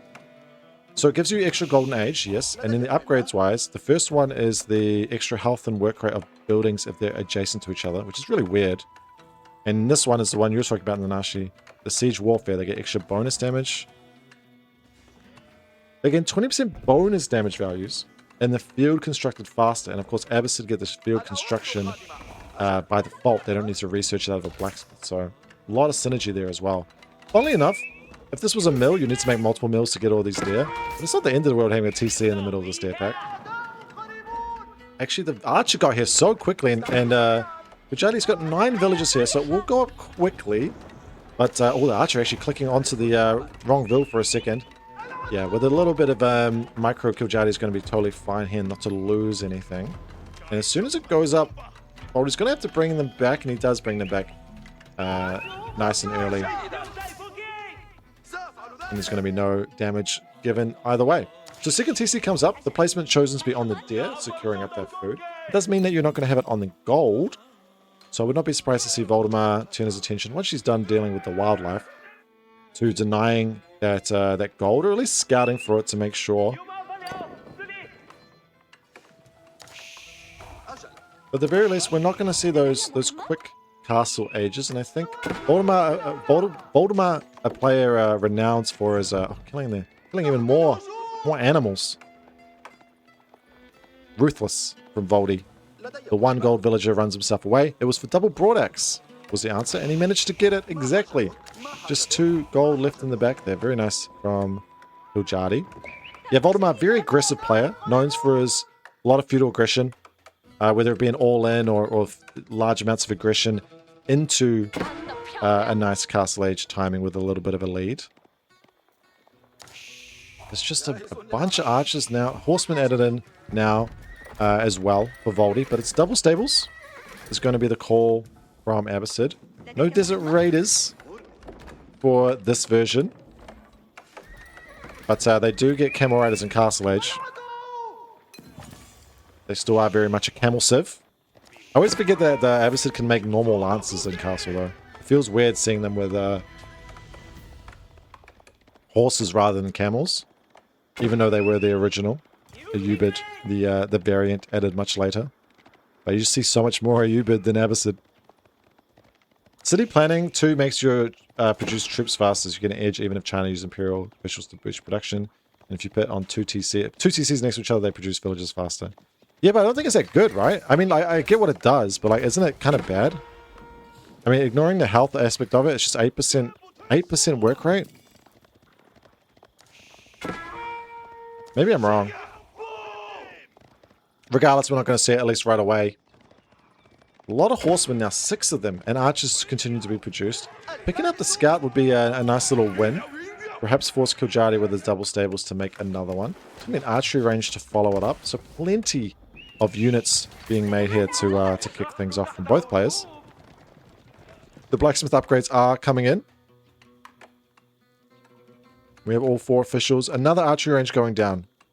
So it feels like for Valdy, it is going to be that full committal onto that second TC in the front. Kill it and win, or don't kill it and lose. But interestingly, Kiljardi is going to look to get, sends 9 out onto gold, which means almost certainly he's going to look to, still making production buildings. Have 1 eye on castle. Actually, Valdy's sending a lot of his units there, just the horses though at least, to help out with the boar. But since he has the map control, very nice there to secure up some more food for himself. Ooh. Need some idle time here. Nothing to protect this. They do run back. Are there any units here? 1 archer. That's not going to help. This is quite a decent amount of idle time there. And this is big when a player is feudal all-inning like this. Feudal aggressing is that by committing to something like this, you really do delay the food, and which means they're going to have fewer units, man. Hi, boy. Good to see you, boy. I'm ignoring the content of your message, and I'm replying only to your name. Now the horsemen come out, which should push this back. Oh, nice micro there from Kiljardi. Valdy sees it, pulls it back, and now it's going to be 2. And actually pulling the villagers to fight as well. It's worth it. Worth it just on a purely time angle there from Kiljardi. It's a lot of work. These players, they do a lot with very little. 2 horsemen. All of this from Kiljardi to get a lot of work done. A lot of love then. And these units aren't even at the front. Actually, even looking to go, was thinking about a tower already, but I'm sure the wall was probably going to be the answer.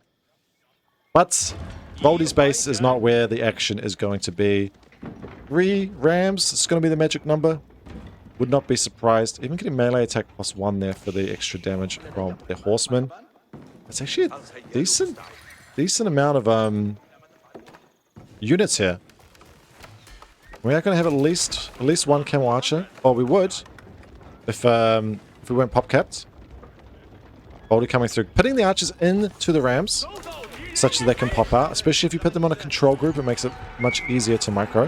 Horseman diving in on 1 ram, almost goes down instantly. Targets down the camel archer right away. Oh, it's surviving. Means another whole volley goes through. Every volley left makes a big difference in these horsemen being able to do a lot of damage. And actually, TC actually targeting directly onto the archers. More horsemen, those 2 that were on Valdy's side of the base, now coming back. And actually a very simple hold for, from Kiljardi.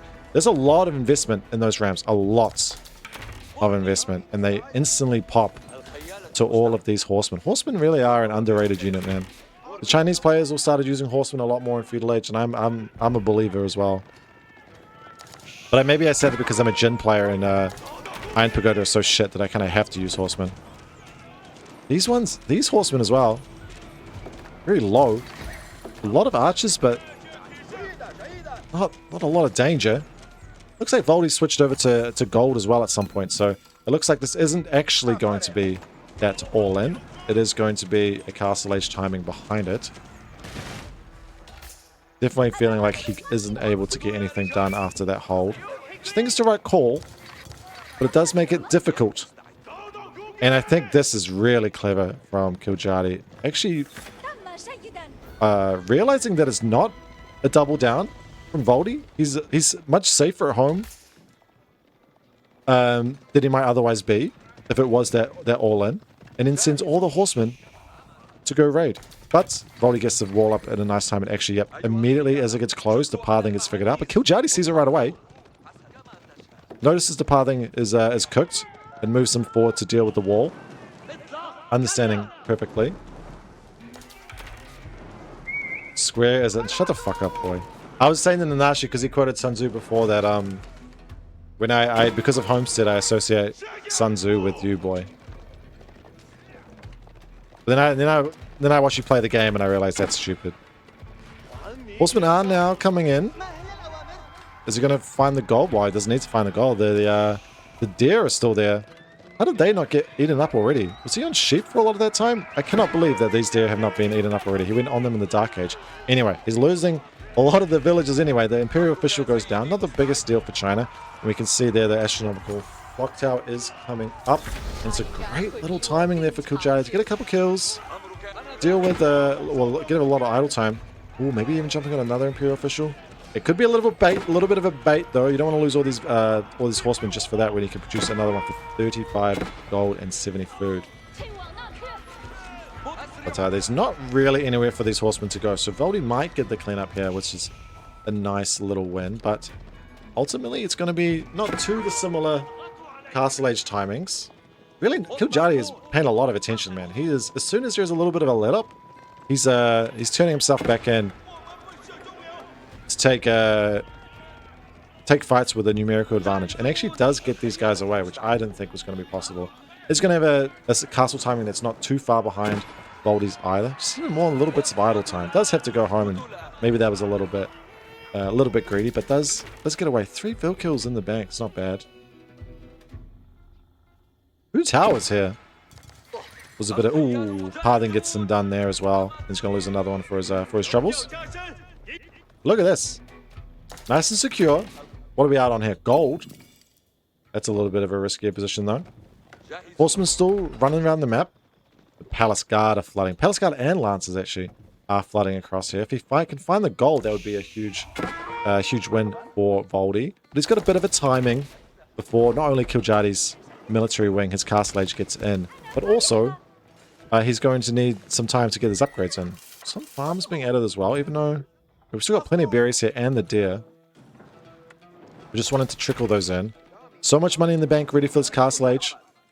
It is just this pure timing here that Valdy can get anything done. Those 2 towers ending up being a great commitment. But actually, oh my gosh, yeah, these things are going to go down really fast. He's got the +1 range defense as well. But Valdy's going to turn most of his attention to the front. Can't pull things away. Knows he needs to get a lot done here.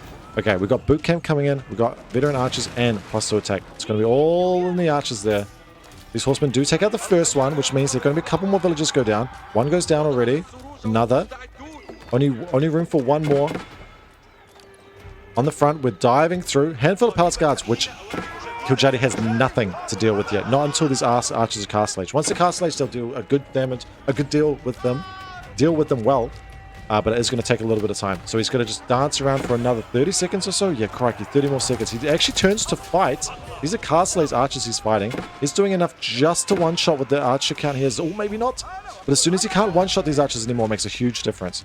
So far, so good, at least. And that's the camel riders that pop out of the military wing, which are doing the most work here to stall. And even though there's going to be a lot of these palace guards still alive, first Lancer is already out. This Castle Age archer upgrade is about to come in. Some palace guard at the back there that aren't contributing to this fight, and obviously defensive advantage. But the military wing, the Castle Age archer upgrade comes in. A couple of lancers on the field, whether they got camels or not, and it is going to clean up the army. Palace guard at the front, getting some idle time, but they're going to have to walk away. And ultimately, it's a 2 TC Abbasid who has managed to get 5 villager kills on the opponent and not lose a single one himself. So there's plenty of food to deal with. This wall coming up is clutch. It's going to have berries to deal with. We've got all of this gold here that's nice and secured. Berries at the front, deer at the front or on the side, and now a military and economy lead. And even Golden Age level 3 to boot. Now this is the new Golden Age, so camel riders do +15 damage, which means it's really tough even to make lancers, as the camel riders basically hard counter them. But I think, honestly, with a +15% damage, camel riders might even actually just be, like, kind of good. It's really, really nicely played from kiljardi so far. Now we're getting on stone, looking for a keep. A lot of gold in the bank. Is anyone touching relics yet? Let's have a look over the relic count. No, still 0-0. But plenty of the food's up secured for Valdy as well. Also got the gold on the side. Interestingly, yeah, there's no like easy big gold in the front. I guess this one's kind of close, but this one's very awkward for Valdy. So the side is where we go. Second deer pack and a huge 8-pack of berries there as well. Plenty of berries in the front, but very in the front. We are going to go for song. Barbican at the sun. It's going to be the call. We're going to add a second TC. I'm a little bit surprised to see maybe not a second TC to try to catch up. Is the aggression, not only is it not worked in terms of doing eco damage for Valdy, but also doesn't really look like he's going to be able to continue it at all. Feels like if there's no way to catch up economically, there's not going to be any way to win militarily. So I'm not really sure Valdy's way back in at the moment.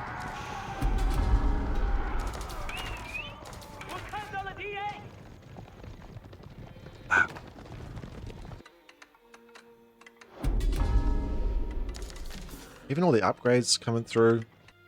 No gold for Kiljardi. Had 1 million. Had like 1,500. Now 0. Did he trade? We do have a 1 monk, a mosque and 1 monk on the field. Gonna be the keep at the front. Is this gonna be a chance to engage? No. And normally you see the contest be over big golds at the front, but actually poor Valdy is needing to secure up 2 sets of berries instead. They'll still have food at the back, but this is the starting point for his forces at the front of his base. Now we start to see the relics all getting picked up. Valdy already has 1 back, and there's 2 more coming back on their way. It's these 2 over here. And then Kiljardi's got his other one back at base. So it's going to be a 3-2 split in favor of Valdy. Ooh, it feels rough, man. I gotta be honest with you. Forward production buildings as well. Actually, interestingly, Kiljardi, yeah, not wanting to stay on this gold. Got just a 600 or so there, and then wanting to secure up at the front. I think that's a pretty clever idea, actually. Keep things a little bit safer. Spearman crossbow. And now we are making some camel riders. Nice.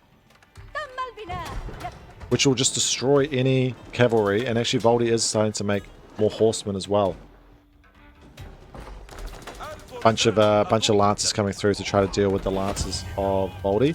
And actually, we talked about the difference in the golds. Kiljardi moved his gold to be in the front, where he can keep it nice and safe. Voldemar doesn't have that luxury, has it off to the side. And his lances do clean things up. Which means it's very easily denied.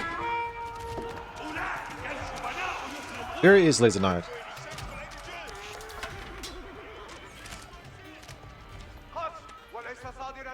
And there's no gold that Valdy can kind of secure up here. At all.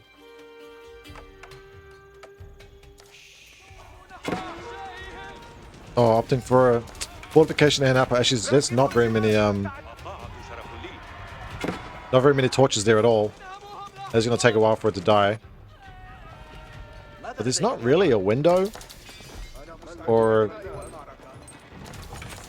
is there anything that Valdy can try to do damage? Like, even thinking about this from like, a god vision perspective, I just feel like it's so difficult for him to try to make anything happen.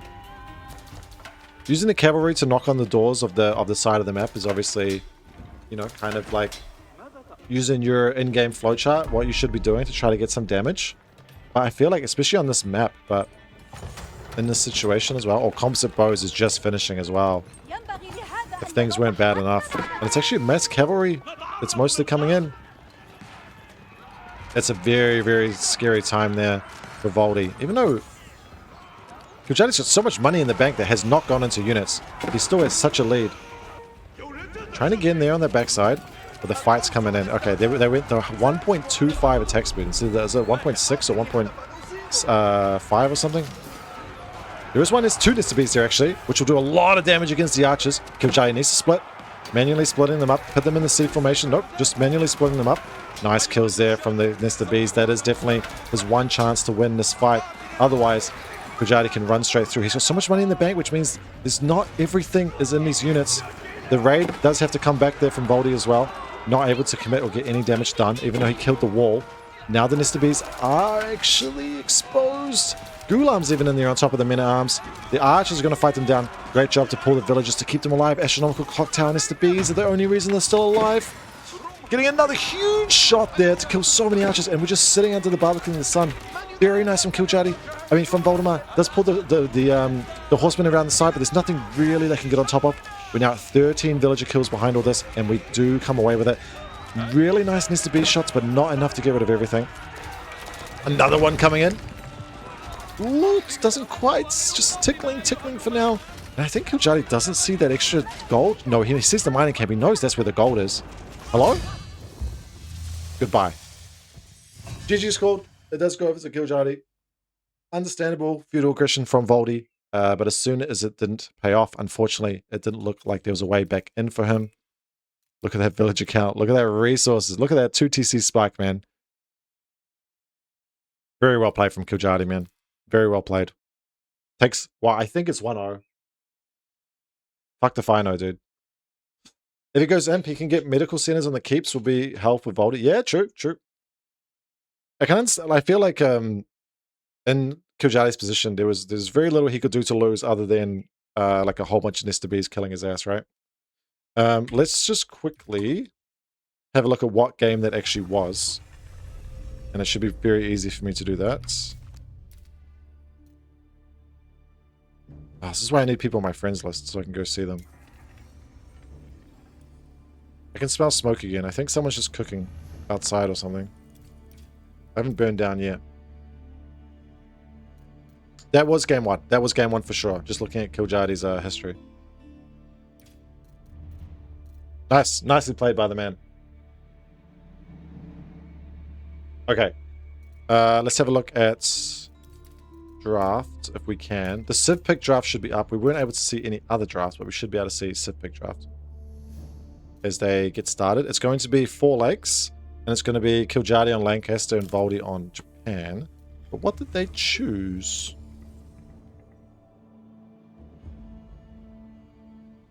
Here we go. Tukluk sniped out by Kiljardi, and Valdy sniping out a Ubid to leave Lancaster on the table. I'm just going to do a quick F5 to see if we can see any of the previous ones. Dude, I really don't understand. They must have done it so much earlier before the game started. Oh well, is what it is. And we're almost about to jump in. I'm going to guess that Valdy is on the left, so Kiljardi will be on the right. We're guessing. Alright, this will probably be my last game. Sorry to actually leave in the middle of a series. This is probably all I got in the tank. I gotta go do dinner and some other stuff. Kiljardi went greedy early, but was worth. Valdy not going 2TC early cooked because Kiljardi was greedy. Yeah, I mean, the big push with the 3 Rams just got destroyed so easily. I think it was really tough from that point on. But I think you still get castle and then you just add like a 2nd or 3rd TC as Valdy to try to get back up. Like the game is gonna go long. I was right with my score guessing. Okay, game 2 of the series. It definitely is game 2. Confirmed. This time on 4 lakes and in the bottom right in the color orange on House of Lancaster. It's gonna be our man Kiljardi. And in the top left in the cyan on the lovely Japanese, it is Valdy. The Nista Bees monument as well. Very nice. Didn't quite come in clutch enough for him last game, those Nista Bees. But a cool monument. It's got to count for something. Straight away dock? Not straight away dock. Now, I don't really play water that much, and I try to avoid this situation all the time. If anything, I want to be the one aggressing with the barracks, not the dock, because it does feel that when you open for the early aggression and your opponent opens dock, that it kind of favors you as the aggressor. So we might see, or what we have seen, players oftentimes try to do is quick wall to keep this secured so that the spearmen take too long to get anything going. Let's actually look at Valdy's view to see if he sees this coming. He hasn't scouted the barracks. He scouted the front of the base, but he hasn't scouted the back. So I don't think there would have been any information unless he saw the food. No, he didn't get close enough to see the villages under the TC. He just saw the TC. One of the downsides of scouting from the top side and not coming up to scout, which is something you wouldn't really think about, but actually a spawn advantage there being on the bottom side here, kiljardi. And then he does get to produce the barracks, the hidden barracks, and still turning to Valdy's vision. Is he? I mean, he's definitely not gone for the wall, so I don't think he knows at all. I mean, he knows now. He knows now. The only thing he could have done is he knew that there was no dock here, but Valdy didn't know that there was no dock on the bottom. And yeah, definitely not pulling the villager away or doing anything with it means that he had no idea. So as this is, there are 5 spearmen that have made their way across the map and are going to almost certainly burn down. Actually, oh! Forgive me. Forgive me. Valdy, I don't think he scouted it. Maybe at the spidey sense. But he does actually. He doesn't go too early onto the gold. He does commit there. Not going for a second dock, but instead going for a barracks. Gets out the Dark Age Samurai. And just like that, he's going to buy himself some more time. But you are buying yourself more time. Why do I see 4 on gold but no one there? Where are we going? We are going. Okay. You do buy yourself more time, but kiljardi can continue to commit to the pressure. And this is where Lancaster are really good in the Dark Age. There's no way you get anything here, buddy. Oh, that's actually a big loss for kiljardi. Bit greedy trying to get the damage and loses a spearman for it.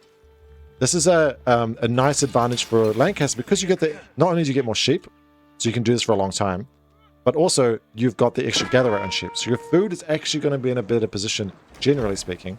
However, of course, Valdy didn't go straight for the barracks. He went for the dock first and managed to get 3 fishing ships out.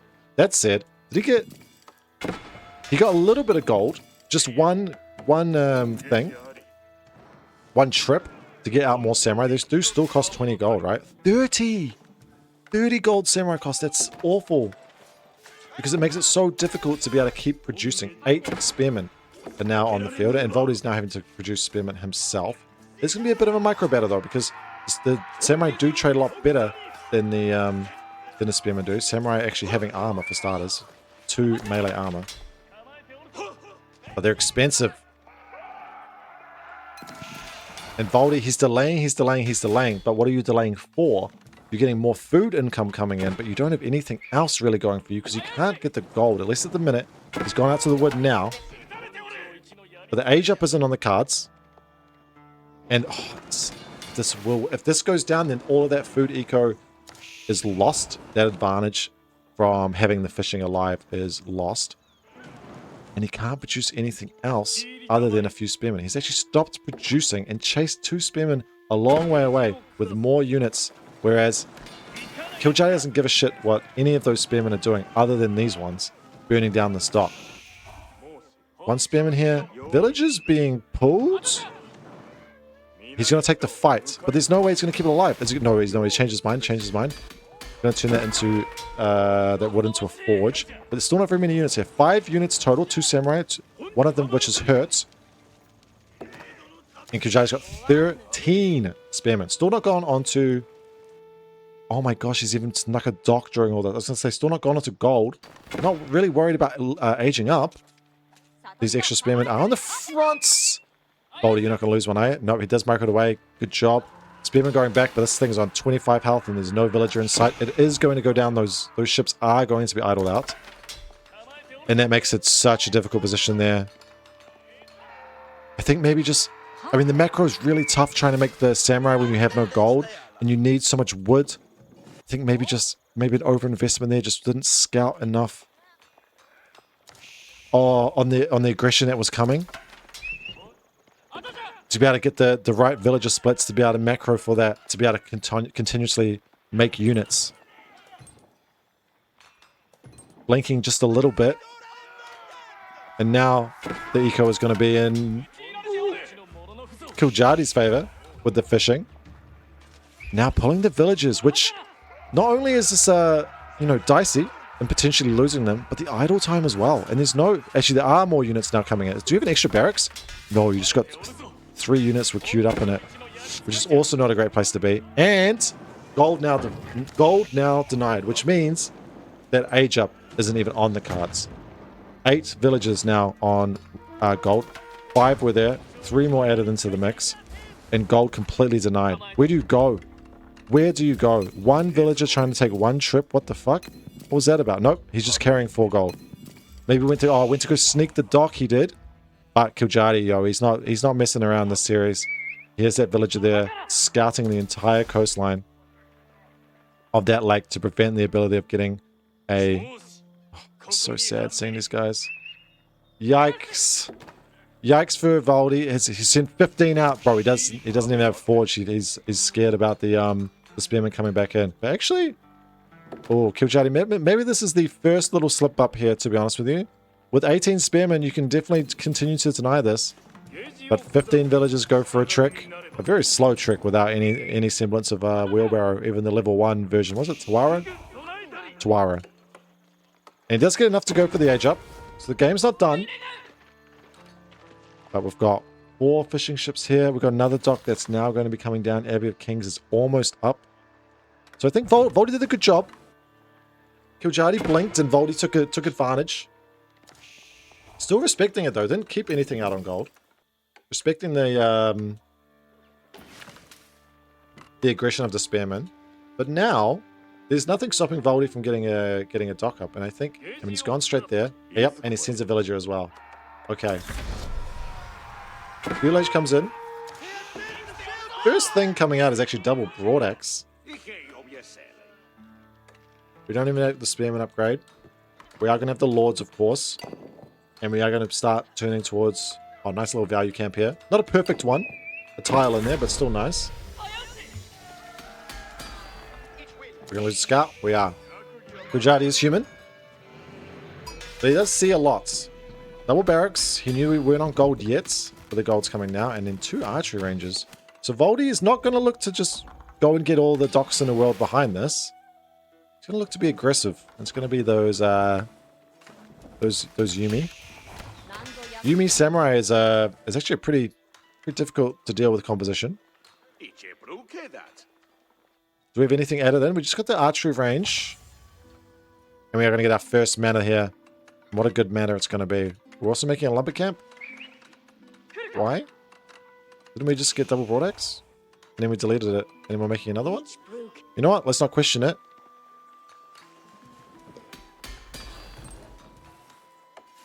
A lot of money in the bank. Plenty of opportunity for Valdy to turn this on. And yet we do. We see Yumi getting produced straight away. We don't even have... oh no, we do have the upgraded spearman now. It's actually going to push it away? Really?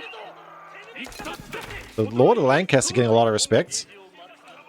And there's a second one coming. And the other 2 are going to get in the queue as well. Now we do get the engagement. All the spearmen jumping in. There are Yumi here. No upgrades, but don't need them. They are fighting spearmen, of course. And funnily enough, kiljardi is happy to just stand here and take this, to be honest. Yumi, yep, now they get sort of microed back a little bit. And they are faster than normal archers as well, don't forget. So with the tankiness of the samurai and the speed and damage of the Yumi onto these spearmen, there's going to be a decent little win there. I was a little bit surprised to see kiljardi try to take that fight early. They did get some idle time, I guess, but now they're out onto the gold.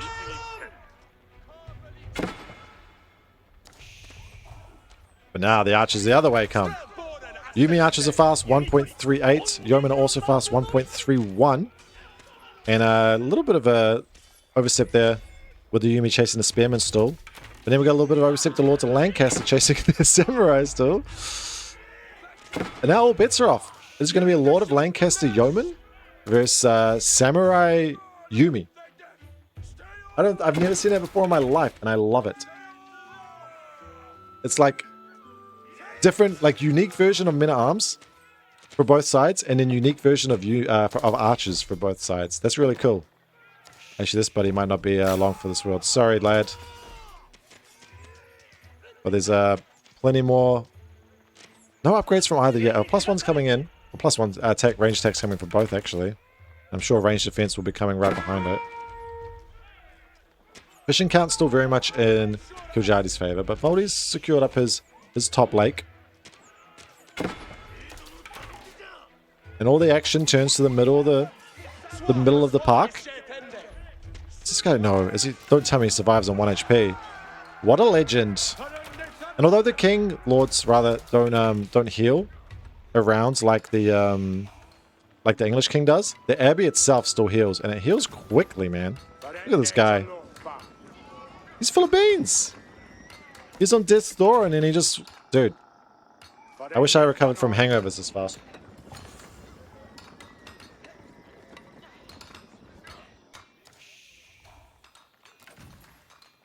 All the upgrades coming in for Valdy. And this is a really important milestone. Power spike for Valdy. Getting the Daimyo, which allows you to get the Bannerman, is the difference between your Yumi Ashigaru being completely shit and actually having the lead in this Archer versus Archer battle, even with the extra range that the Yeomen have. They don't have any advantage with speed against Yumi, but they do have an extra range. 6 against 5. Yes, 6 tiles of range, 5 tiles of range for those Yumi. And Yeomen are also very expensive, which is a huge problem. But Kiljardi does have the Eco League. But like ships in the night, they just go for a little walk past each other. Does any of them have scouts? Valdy does have a scout, but it's not here. Oh, you see the extra range and the speed coming in clutch there. Even reacting instantaneously, Valdy. Yeah, reacts really quickly, but it doesn't matter. Those Yeomen do collapse and kill 2 villagers. The first of the game go down. But okay, we're doing damage over here.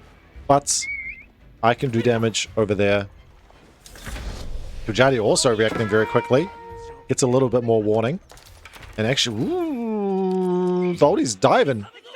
And this is a big dive. And this is, remember, this is an English TC. House of Lancaster TC is much the same. And he's going to run through. He's going to get 4 kills. It's going to keep going up as well. But you're going to lose a lot of Yumi. And he's running back through the TC as well. No, and the kill, it's Castle H comes in. These 3 Earl's Guard pop out. No, this is awful for Valdy.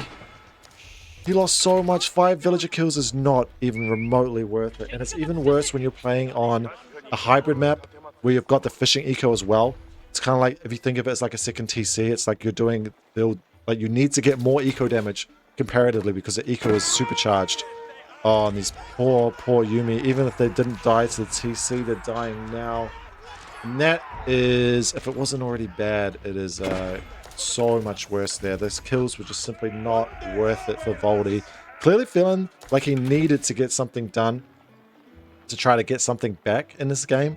Yumi Ashigaru are faster archers, but they can't run through an English TC. Not a fully garrisoned one. The thing's an absolute machine gun. And they all go down. So even if Valdy can somehow sneak his own Castle Age, he doesn't have a huge Yumi count to then get that power spike from the Castle Age Archer upgrade. And instead it's Kiljardi who's now making Knights, Crossbowmen, and Earl's Guard. And these Lords of Lancaster with Earl's Guard are just so tanky. The Samurai do 0 damage to them. The Yumi do no damage. We don't even have a Bannerman here, do we? We have no Bannerman. Where is this guy? Oh, there he is. I'm an idiot. So there's at least that aspect of it. But yikes. Big yikes. Actually, Spearman raid on the on the dark side. And Kiljardi notices that's actually a place that can do a lot of damage. And that's where the gold is as well. The Yeomen are upgraded. Okay, yep, there it is. GG. There's nothing that Valdy could do. There's no way for him to get to Castle Age. He's not going to win the fight there either. I don't need to deal with the embarrassment of having everything killed underneath my very TC. I'm going to tap out. And GG's called. Kiljardi going up 2-0. Very well played by Kiljardi. Fantastic Dark Age from him as well. And unfortunately, yeah, Valdy didn't see it. Wasn't able to react. Did get the Dark Age barracks up, but just wasn't able to mass produce Spearman. Samurai to deal with it. Okay. This has a potential of going for a quick 3-0. So I'm just going to go talk to Grace and see if I can watch game 3. I will be right back because if I can't do more than one more game but it might end the next game, right? The next game, by the way, is, I don't know the map, but it's going to be Malian and Byzantine. Actually, it's pretty easy to find out the map, Ben. Just go see. Valdy should have gone to wood earlier. I think it's the biggest mistake in the Dark Age. It's going to be Coastal Cliffs. Oh, yeah, this is good. This game's not going to... This is going to be a good one. All right, Mali and Byzantine. I'm going to start us off. I'm just going to go talk to Grace very quick. I will be right back. I'll be right back. Sorry, you're not going to see shit for a while. I'll be right back.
Yo, how clutch is that?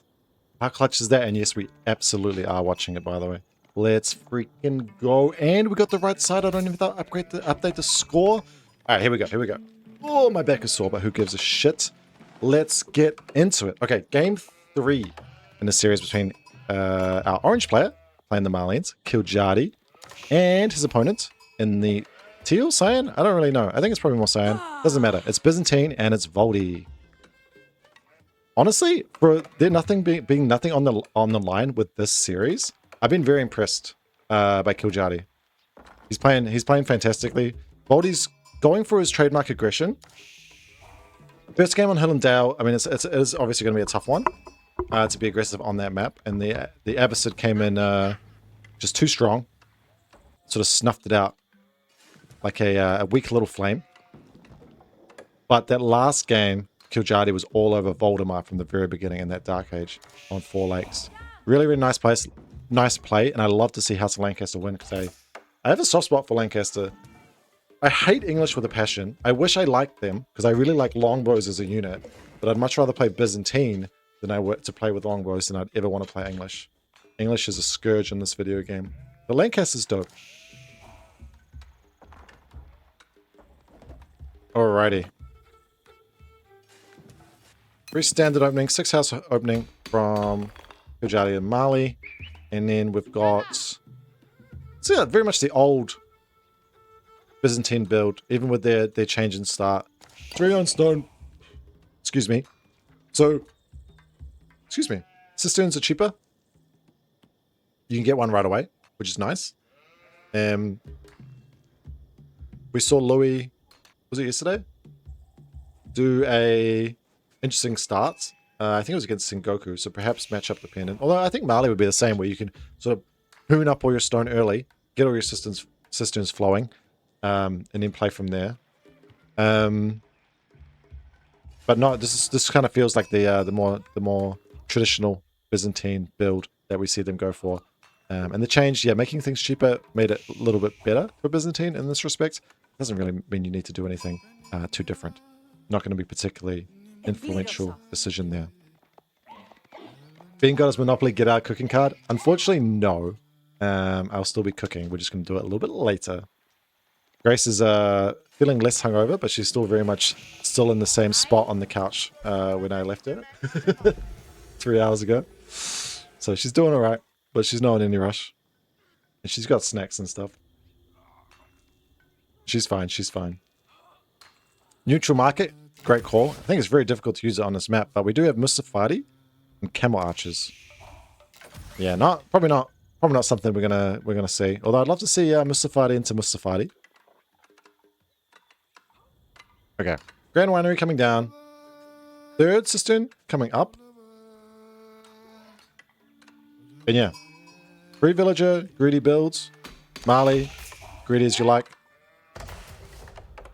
Where's our second pit mine? Here. So on the opposite side, I would say berries in the back is a good thing for biz, but you're not really worried about the aggression anyway, are you? The thing with these two civs is they kind of have they're unique in a similar way from each other, where they've got like their unique economy boom, cisterns versus cows, and they both like to do what they want untouched, and then get a nice castle age timing, and then that's where things get a little bit different. But we could see a lot of nothing for a while, to be honest. Fourth cistern coming up, and Valdy is going to stay on stone, so he's going to get enough to get the fifth cistern up, which is something we saw Luci do as well. I always thought, I don't play a lot of biz, but I do like them. I always thought you don't get the stone for the fifth cistern, and you just get it passively through the construction, because you get stone from completing buildings.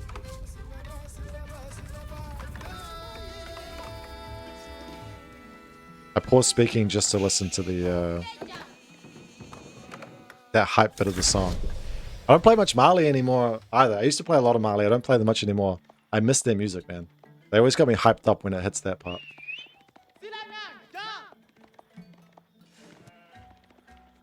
Second pit mine is in. We are booming away. First cows are out.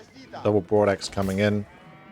So unfortunately, the only thing that I didn't mention, but potentially could have been on the cards, is the I think it's more of a team game thing, but the new Mali build, the 2TC for Rimba build that a lot of Malians are doing, where basically you get in and you can make either freeborn or Mansa Mustafadi, and then once your opponent starts countering them, you just make the other one.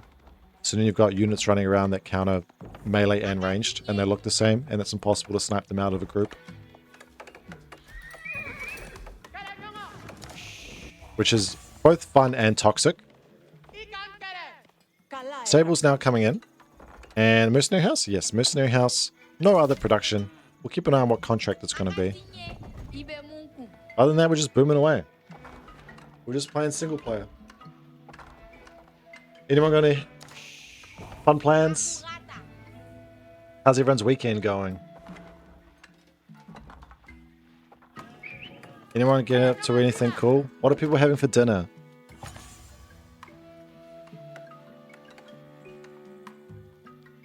Limit today? Wait, oh, I didn't even see the barracks. Okay. And did we get longbows? Yes, okay. So very much the straightforward. Very much the straightforward limit today and longbow. You'll see it a million times. And we see it again. We are actually making sofa though. Interestingly for kiljardi. So the first one to sort of feel like some damage is needed. Not wanting to let your opponent get away with anything. And I think, I mean, both of them make sense to make units even if you feel like there's not a lot that's going to come out from your opponent. Because if they don't make any units and you make a little bit, and you can go across the map, you can get something done. And obviously you're going to spend your olive oil regardless, as is. So you know at least longbows or jabs are going to be coming. And there we go. There's the scouting. Kiljardi sees the army. I'm sure he's not going to be surprised. Probably didn't need to see it himself. But actually, there's a reaction. The sofa go home. And it's going to add another archer range. So it's going to be double range. One stable sofa archer. The unit composition you see a lot of in Castle Age. But without the extra stats on the sofa, it's not as scary. But the defensive nature of Valdy's army means that he can get out on the map a little bit. So he's going to be looking to secure up his deer, actually? Maybe not initially. Maybe just looking to secure up this side of the map. Because surely, yeah, surely it is going to be the berries first. This is a nice little cistern placement to get both of those covered. This is the most disgusting aqueduct I've ever seen in my life, though. Why does it... Why? I mean, I do them like this as well, rather than do it like, you know, down in like in straight lines. But this is... I hate this. This is ugly. Stop. My immersion. How am I supposed to roleplay like this? Even that tower is ugly next to it. Come on, man. You had the basics? Beans? Wait. Beans? Or beans? You ate me? Beans, flour, meat, and salad? Nice, brother. Dude, what even is Brazilian food? I don't know.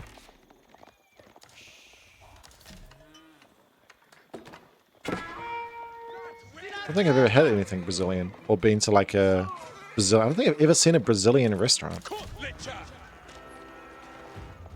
Just all of a sudden having a realization.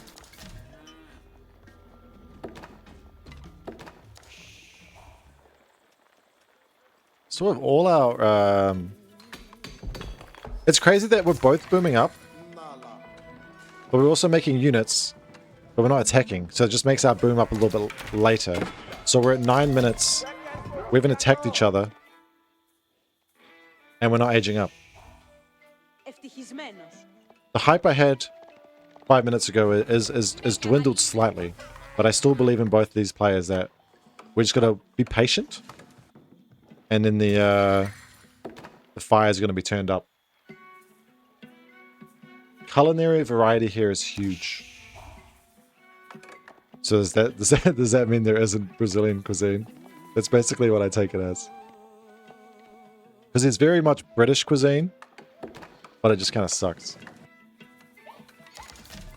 Even though, like, most food here is also all the food from all around the world. Except maybe not Brazil, because I've never seen one. I'm going to look it up. I'm going to look up to see if there's a Brazilian restaurant in Bristol. It's on my to-do list.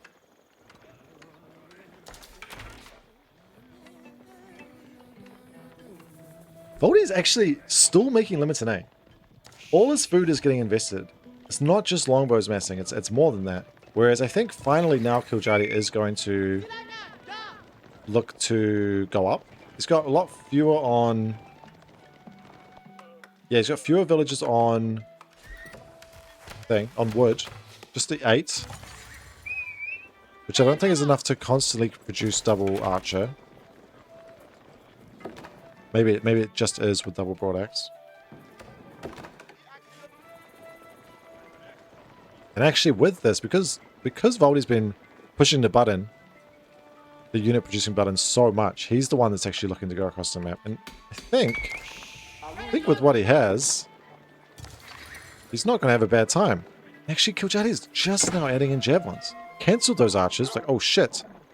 Maybe I should have been more worried about the longbows than the spearmen. So it's going to take a while before there's any type of javelin count. First villager goes down. That longbow range is crazy, man. Who gave these things 7 tiles of range? And yeah, it's all of a sudden we had literally nothing, and now Valdy's like, actually, you haven't shown me an army. It's just sitting inside your base, and you're trying to stand on the map with like 3 sofa. I don't believe you. I'm going to go across the map. And he does. And he even sees actually that there is a bit more of a sofa mass there. So perhaps this is going to turn around. Was he still producing at home? Not so much. 1 limit today running away. Do we have this? Ooh, it was actually, that is going to come up. So these, it's going to be difficult for the sofa to get through. It is going to have to burn it down. Valdy looking for a dive again, but maybe let's not go into the TC this time, he says. And brings things back. Oh, the villagers! No, you can't pull this mini because they go on the wrong side. No, Valdy, no. Oh, I understand it, but that's such a mistake. 4 go down for free, and actually another one is potentially going to go down. Nice micro there to pull away. Valdy's now bringing back the army to deal with this. But, that's rough. That's a really tough one there. Sending 8 villagers to go get it, but it means there's no space for them on this side to repair. And it's a gate, of course, so they can just walk through the gate, which they do. And they just walk into the arms or skewer themselves on the swords of the sofa. Picks up one Sofa there trying to flee, two with the longbows. They do such a good job of dealing with these fuel cav. Sofa pretty weak as far as like heavy cav go. Just the well, extra 3 armor when you take into account the extra one from the blacksmith upgrade. But those longbows also have the extra damage. Very good units. Golden Horn Tower, where is it? Back here is going to come in and Grand Palani with not actually the biggest cow boom, just 12. Where I don't know the math, but I have heard multiple pro players say 12 is kind of your minimum.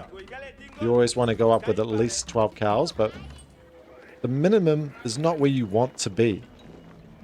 So the only thing that's kind of was there in kiljardi's favor in this respect from a being in position in this game was the kills he got there. The Sofa rate definitely coming up clutch. Now, this is also a very scary position here. If he does choose to dive Valdy, because he got a Castle Age first, he's got the upgrades in first. Marley has to wait a little bit, but they don't have to wait too long as the upgrades come in. They're cheaper and faster. Ooh, we can't go in yet. Not wanting to lose the cows, feels like he has to go, and Valdy's got a good timing here then. Those cows are alive, but the branches do go down. Not very many javelins at all. And you see them very slowly dealing with the longbows. The archers now they're coming. Okay, Sofa and archers level up.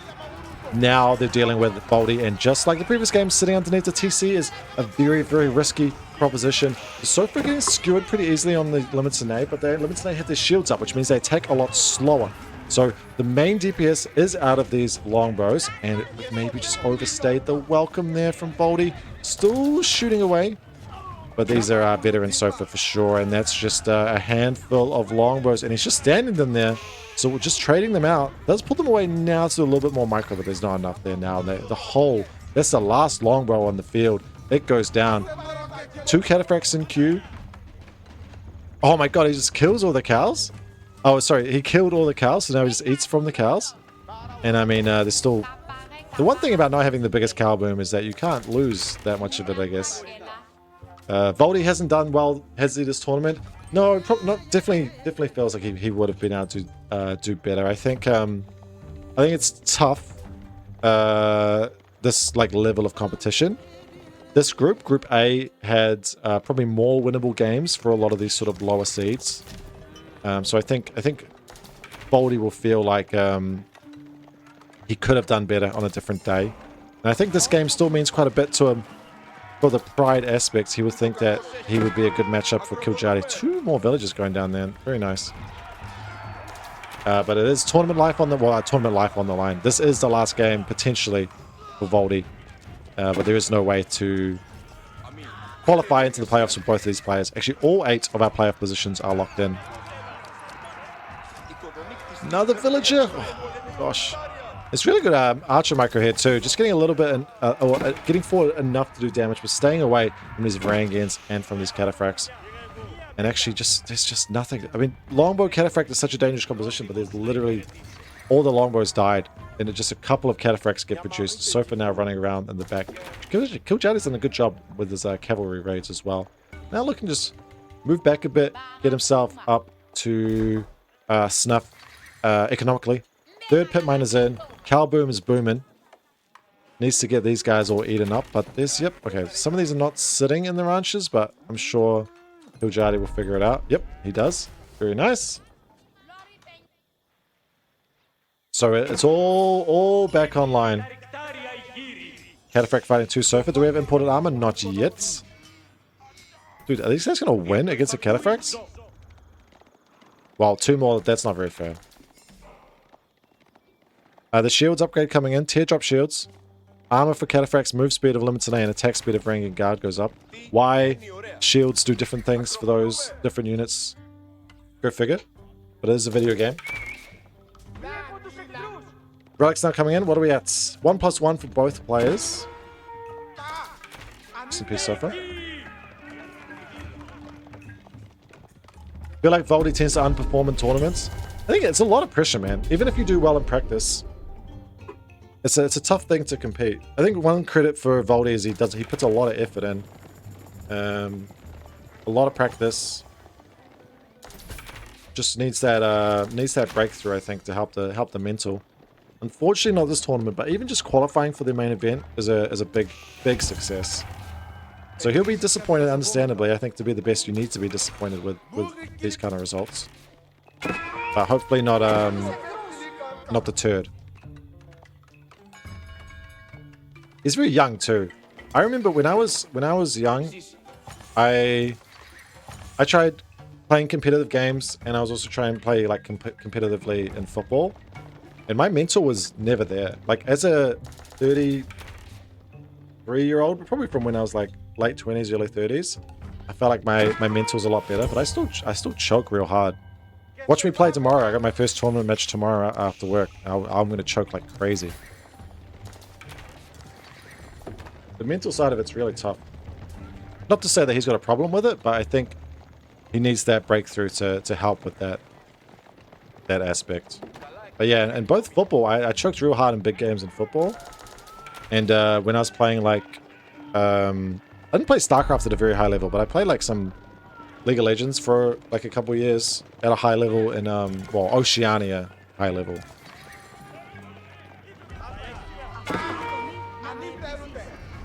And I always choked as well.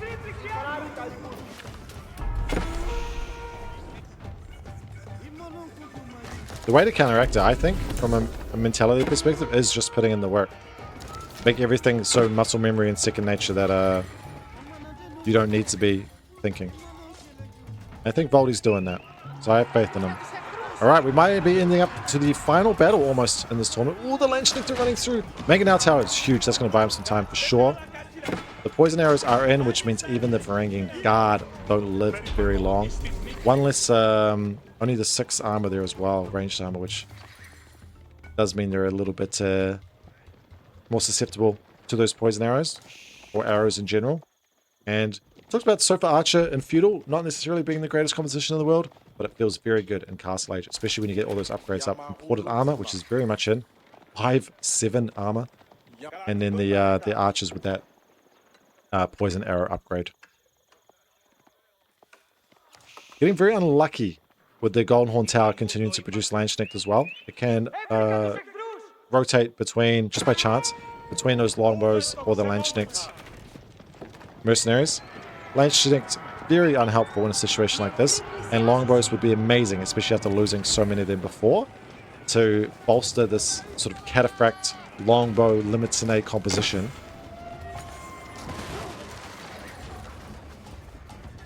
Interestingly, Kiljardi pushing from the top position where all the eco is actually at the bottom. But I think just trying to find damage where he can, and that Mangonel Tower was a pretty big deterrent.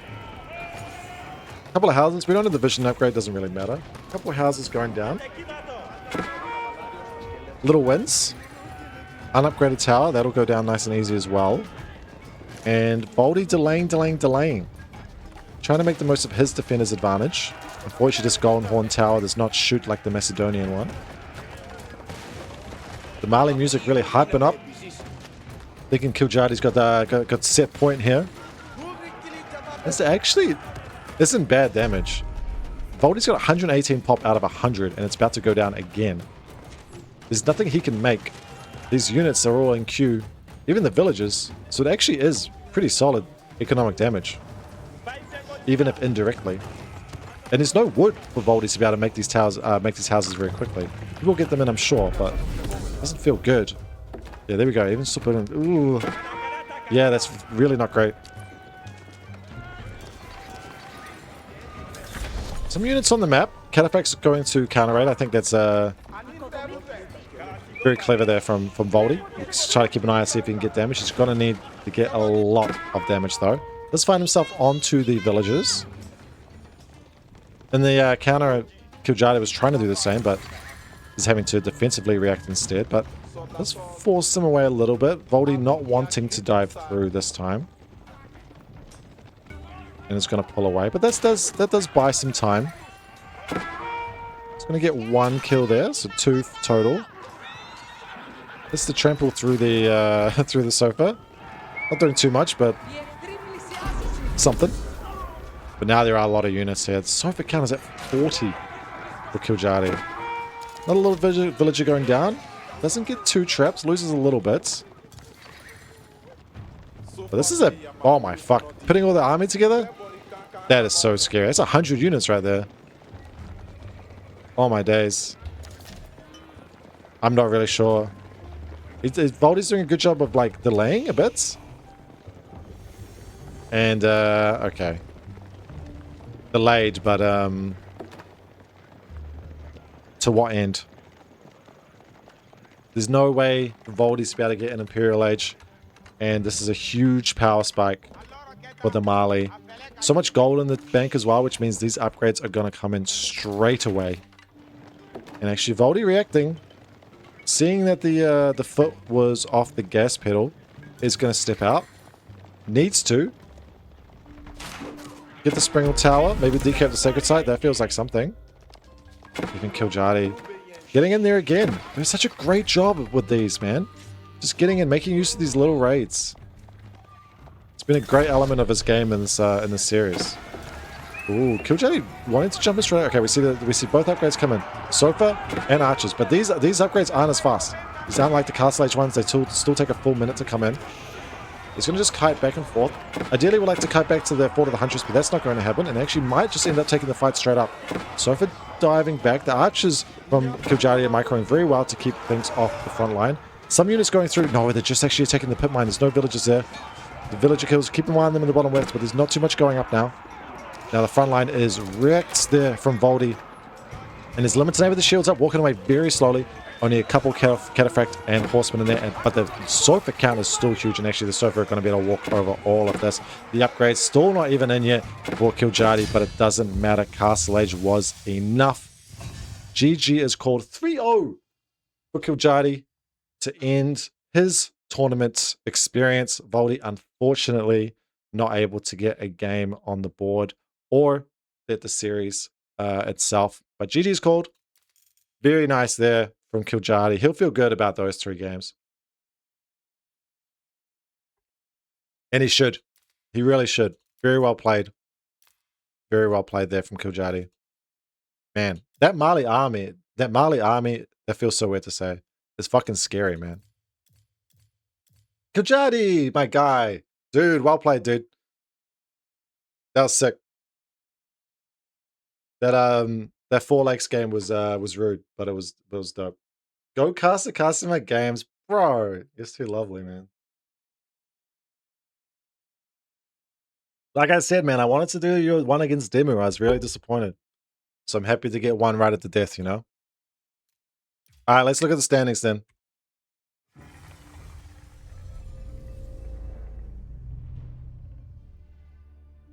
Alright, so with that one, 3-0. Fuck me. 3-0 over Valdy. It's kiljardi at 3-4. So unfortunately, yeah, the top 4 has been locked in for a while, but that's still a great position to be in a difficult group. Knocking on the door, mate. Knocking on the door.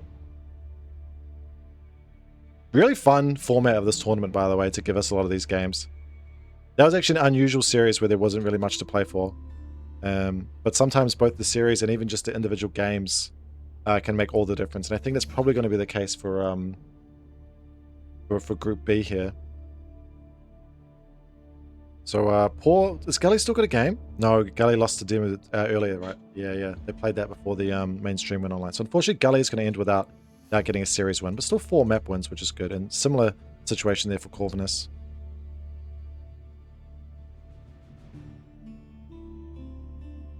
Oh yeah, I didn't watch the Anotand one either, but I saw the result. Yeah, he would be 4-3 and you'd be 3-4, right? Yeah, it's really tough. Do you play full time, kiljardi? Or do you also like work? Oh, yeah, this top 8 is pretty crazy. Working? Yeah, I mean it makes it near impossible, right? If you can't put in the time, especially with how many like civs we have here and maps and shit, and having to play water and fucking land. There's too much knowledge you need in this game. Not least like execution as well. Messed these kids up. I played full time. Absolutely, dude. I believe in you, man. The only thing that sort of shakes things up, I think, at the minute is like Luci coming back competitively means that there's kind of that ninth player where a lot of what we deal with is a top 8, which is cool. Like, I think Group B really benefited from Luci being back.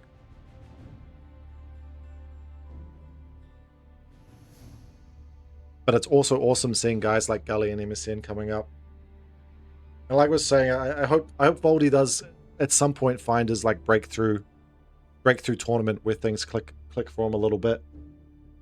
But unfortunately, this one wasn't the one for him. Because the only person he beat was Gully, I think. 3-0 though, so pretty confident. All right, so what's the last one? So how's Beastie B going? I can't watch. I have to go. I gotta go make dinner. But how's the series going? 1-1. And B's playing Lancaster on fucking Lippany. Bro, what is all this Lancaster on land? What's all this 2TC shit? I don't believe in it. But I keep seeing it lose, so I guess I'm biased. MSN has potential for top 5. I believe in him, dude. I think MSN's he is my GOAT, to be honest. You're a close second, kiljardi. I have a real soft spot for MSN. One, I think he's a really good kid. But I remember I streamed like 2-3 years ago or something, and he popped up in my chat. This is before he was like even I had like maybe 2 viewers, and I streamed like once in a blue moon, just with like my friends in New Zealand, just playing like team games.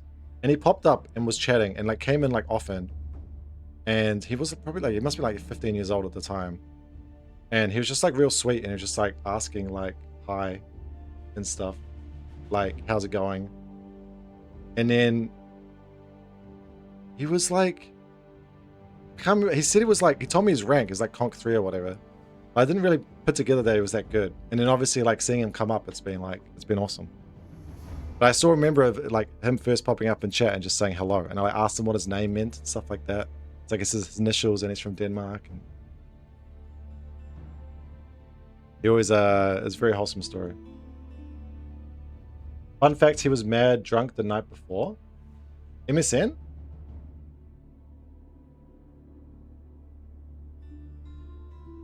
The fuck, MSN? Kids these days, man. Was in VC with him. Someone's got to sort that kid out, man. Although I'm a hypocrite for saying that. He seems like he has a much better head on his shoulders than I did at 17. But I was never going to be a pro gamer, man. Okay, I really need to get out of here. This looks like a good game, though. I'll come back and watch it later. Alright. I'm trying somehow it fucking works. 1 by Saturday. Bro, when you're a kid, though, alcohol doesn't do anything to you, man. At least not the day after. I didn't get my first real hangover till I was like 25. And then I made up for it. Lost time caught up to me, man. Alright. I am out of here. Enjoy the rest of EGC, guys. Thanks so much for hanging out. You guys are all amazing. Thanks, guys. Enjoy. Nanashi Lady Triangle. I'm gonna call it that. See how that goes down. Alright, take it easy, all. Bye.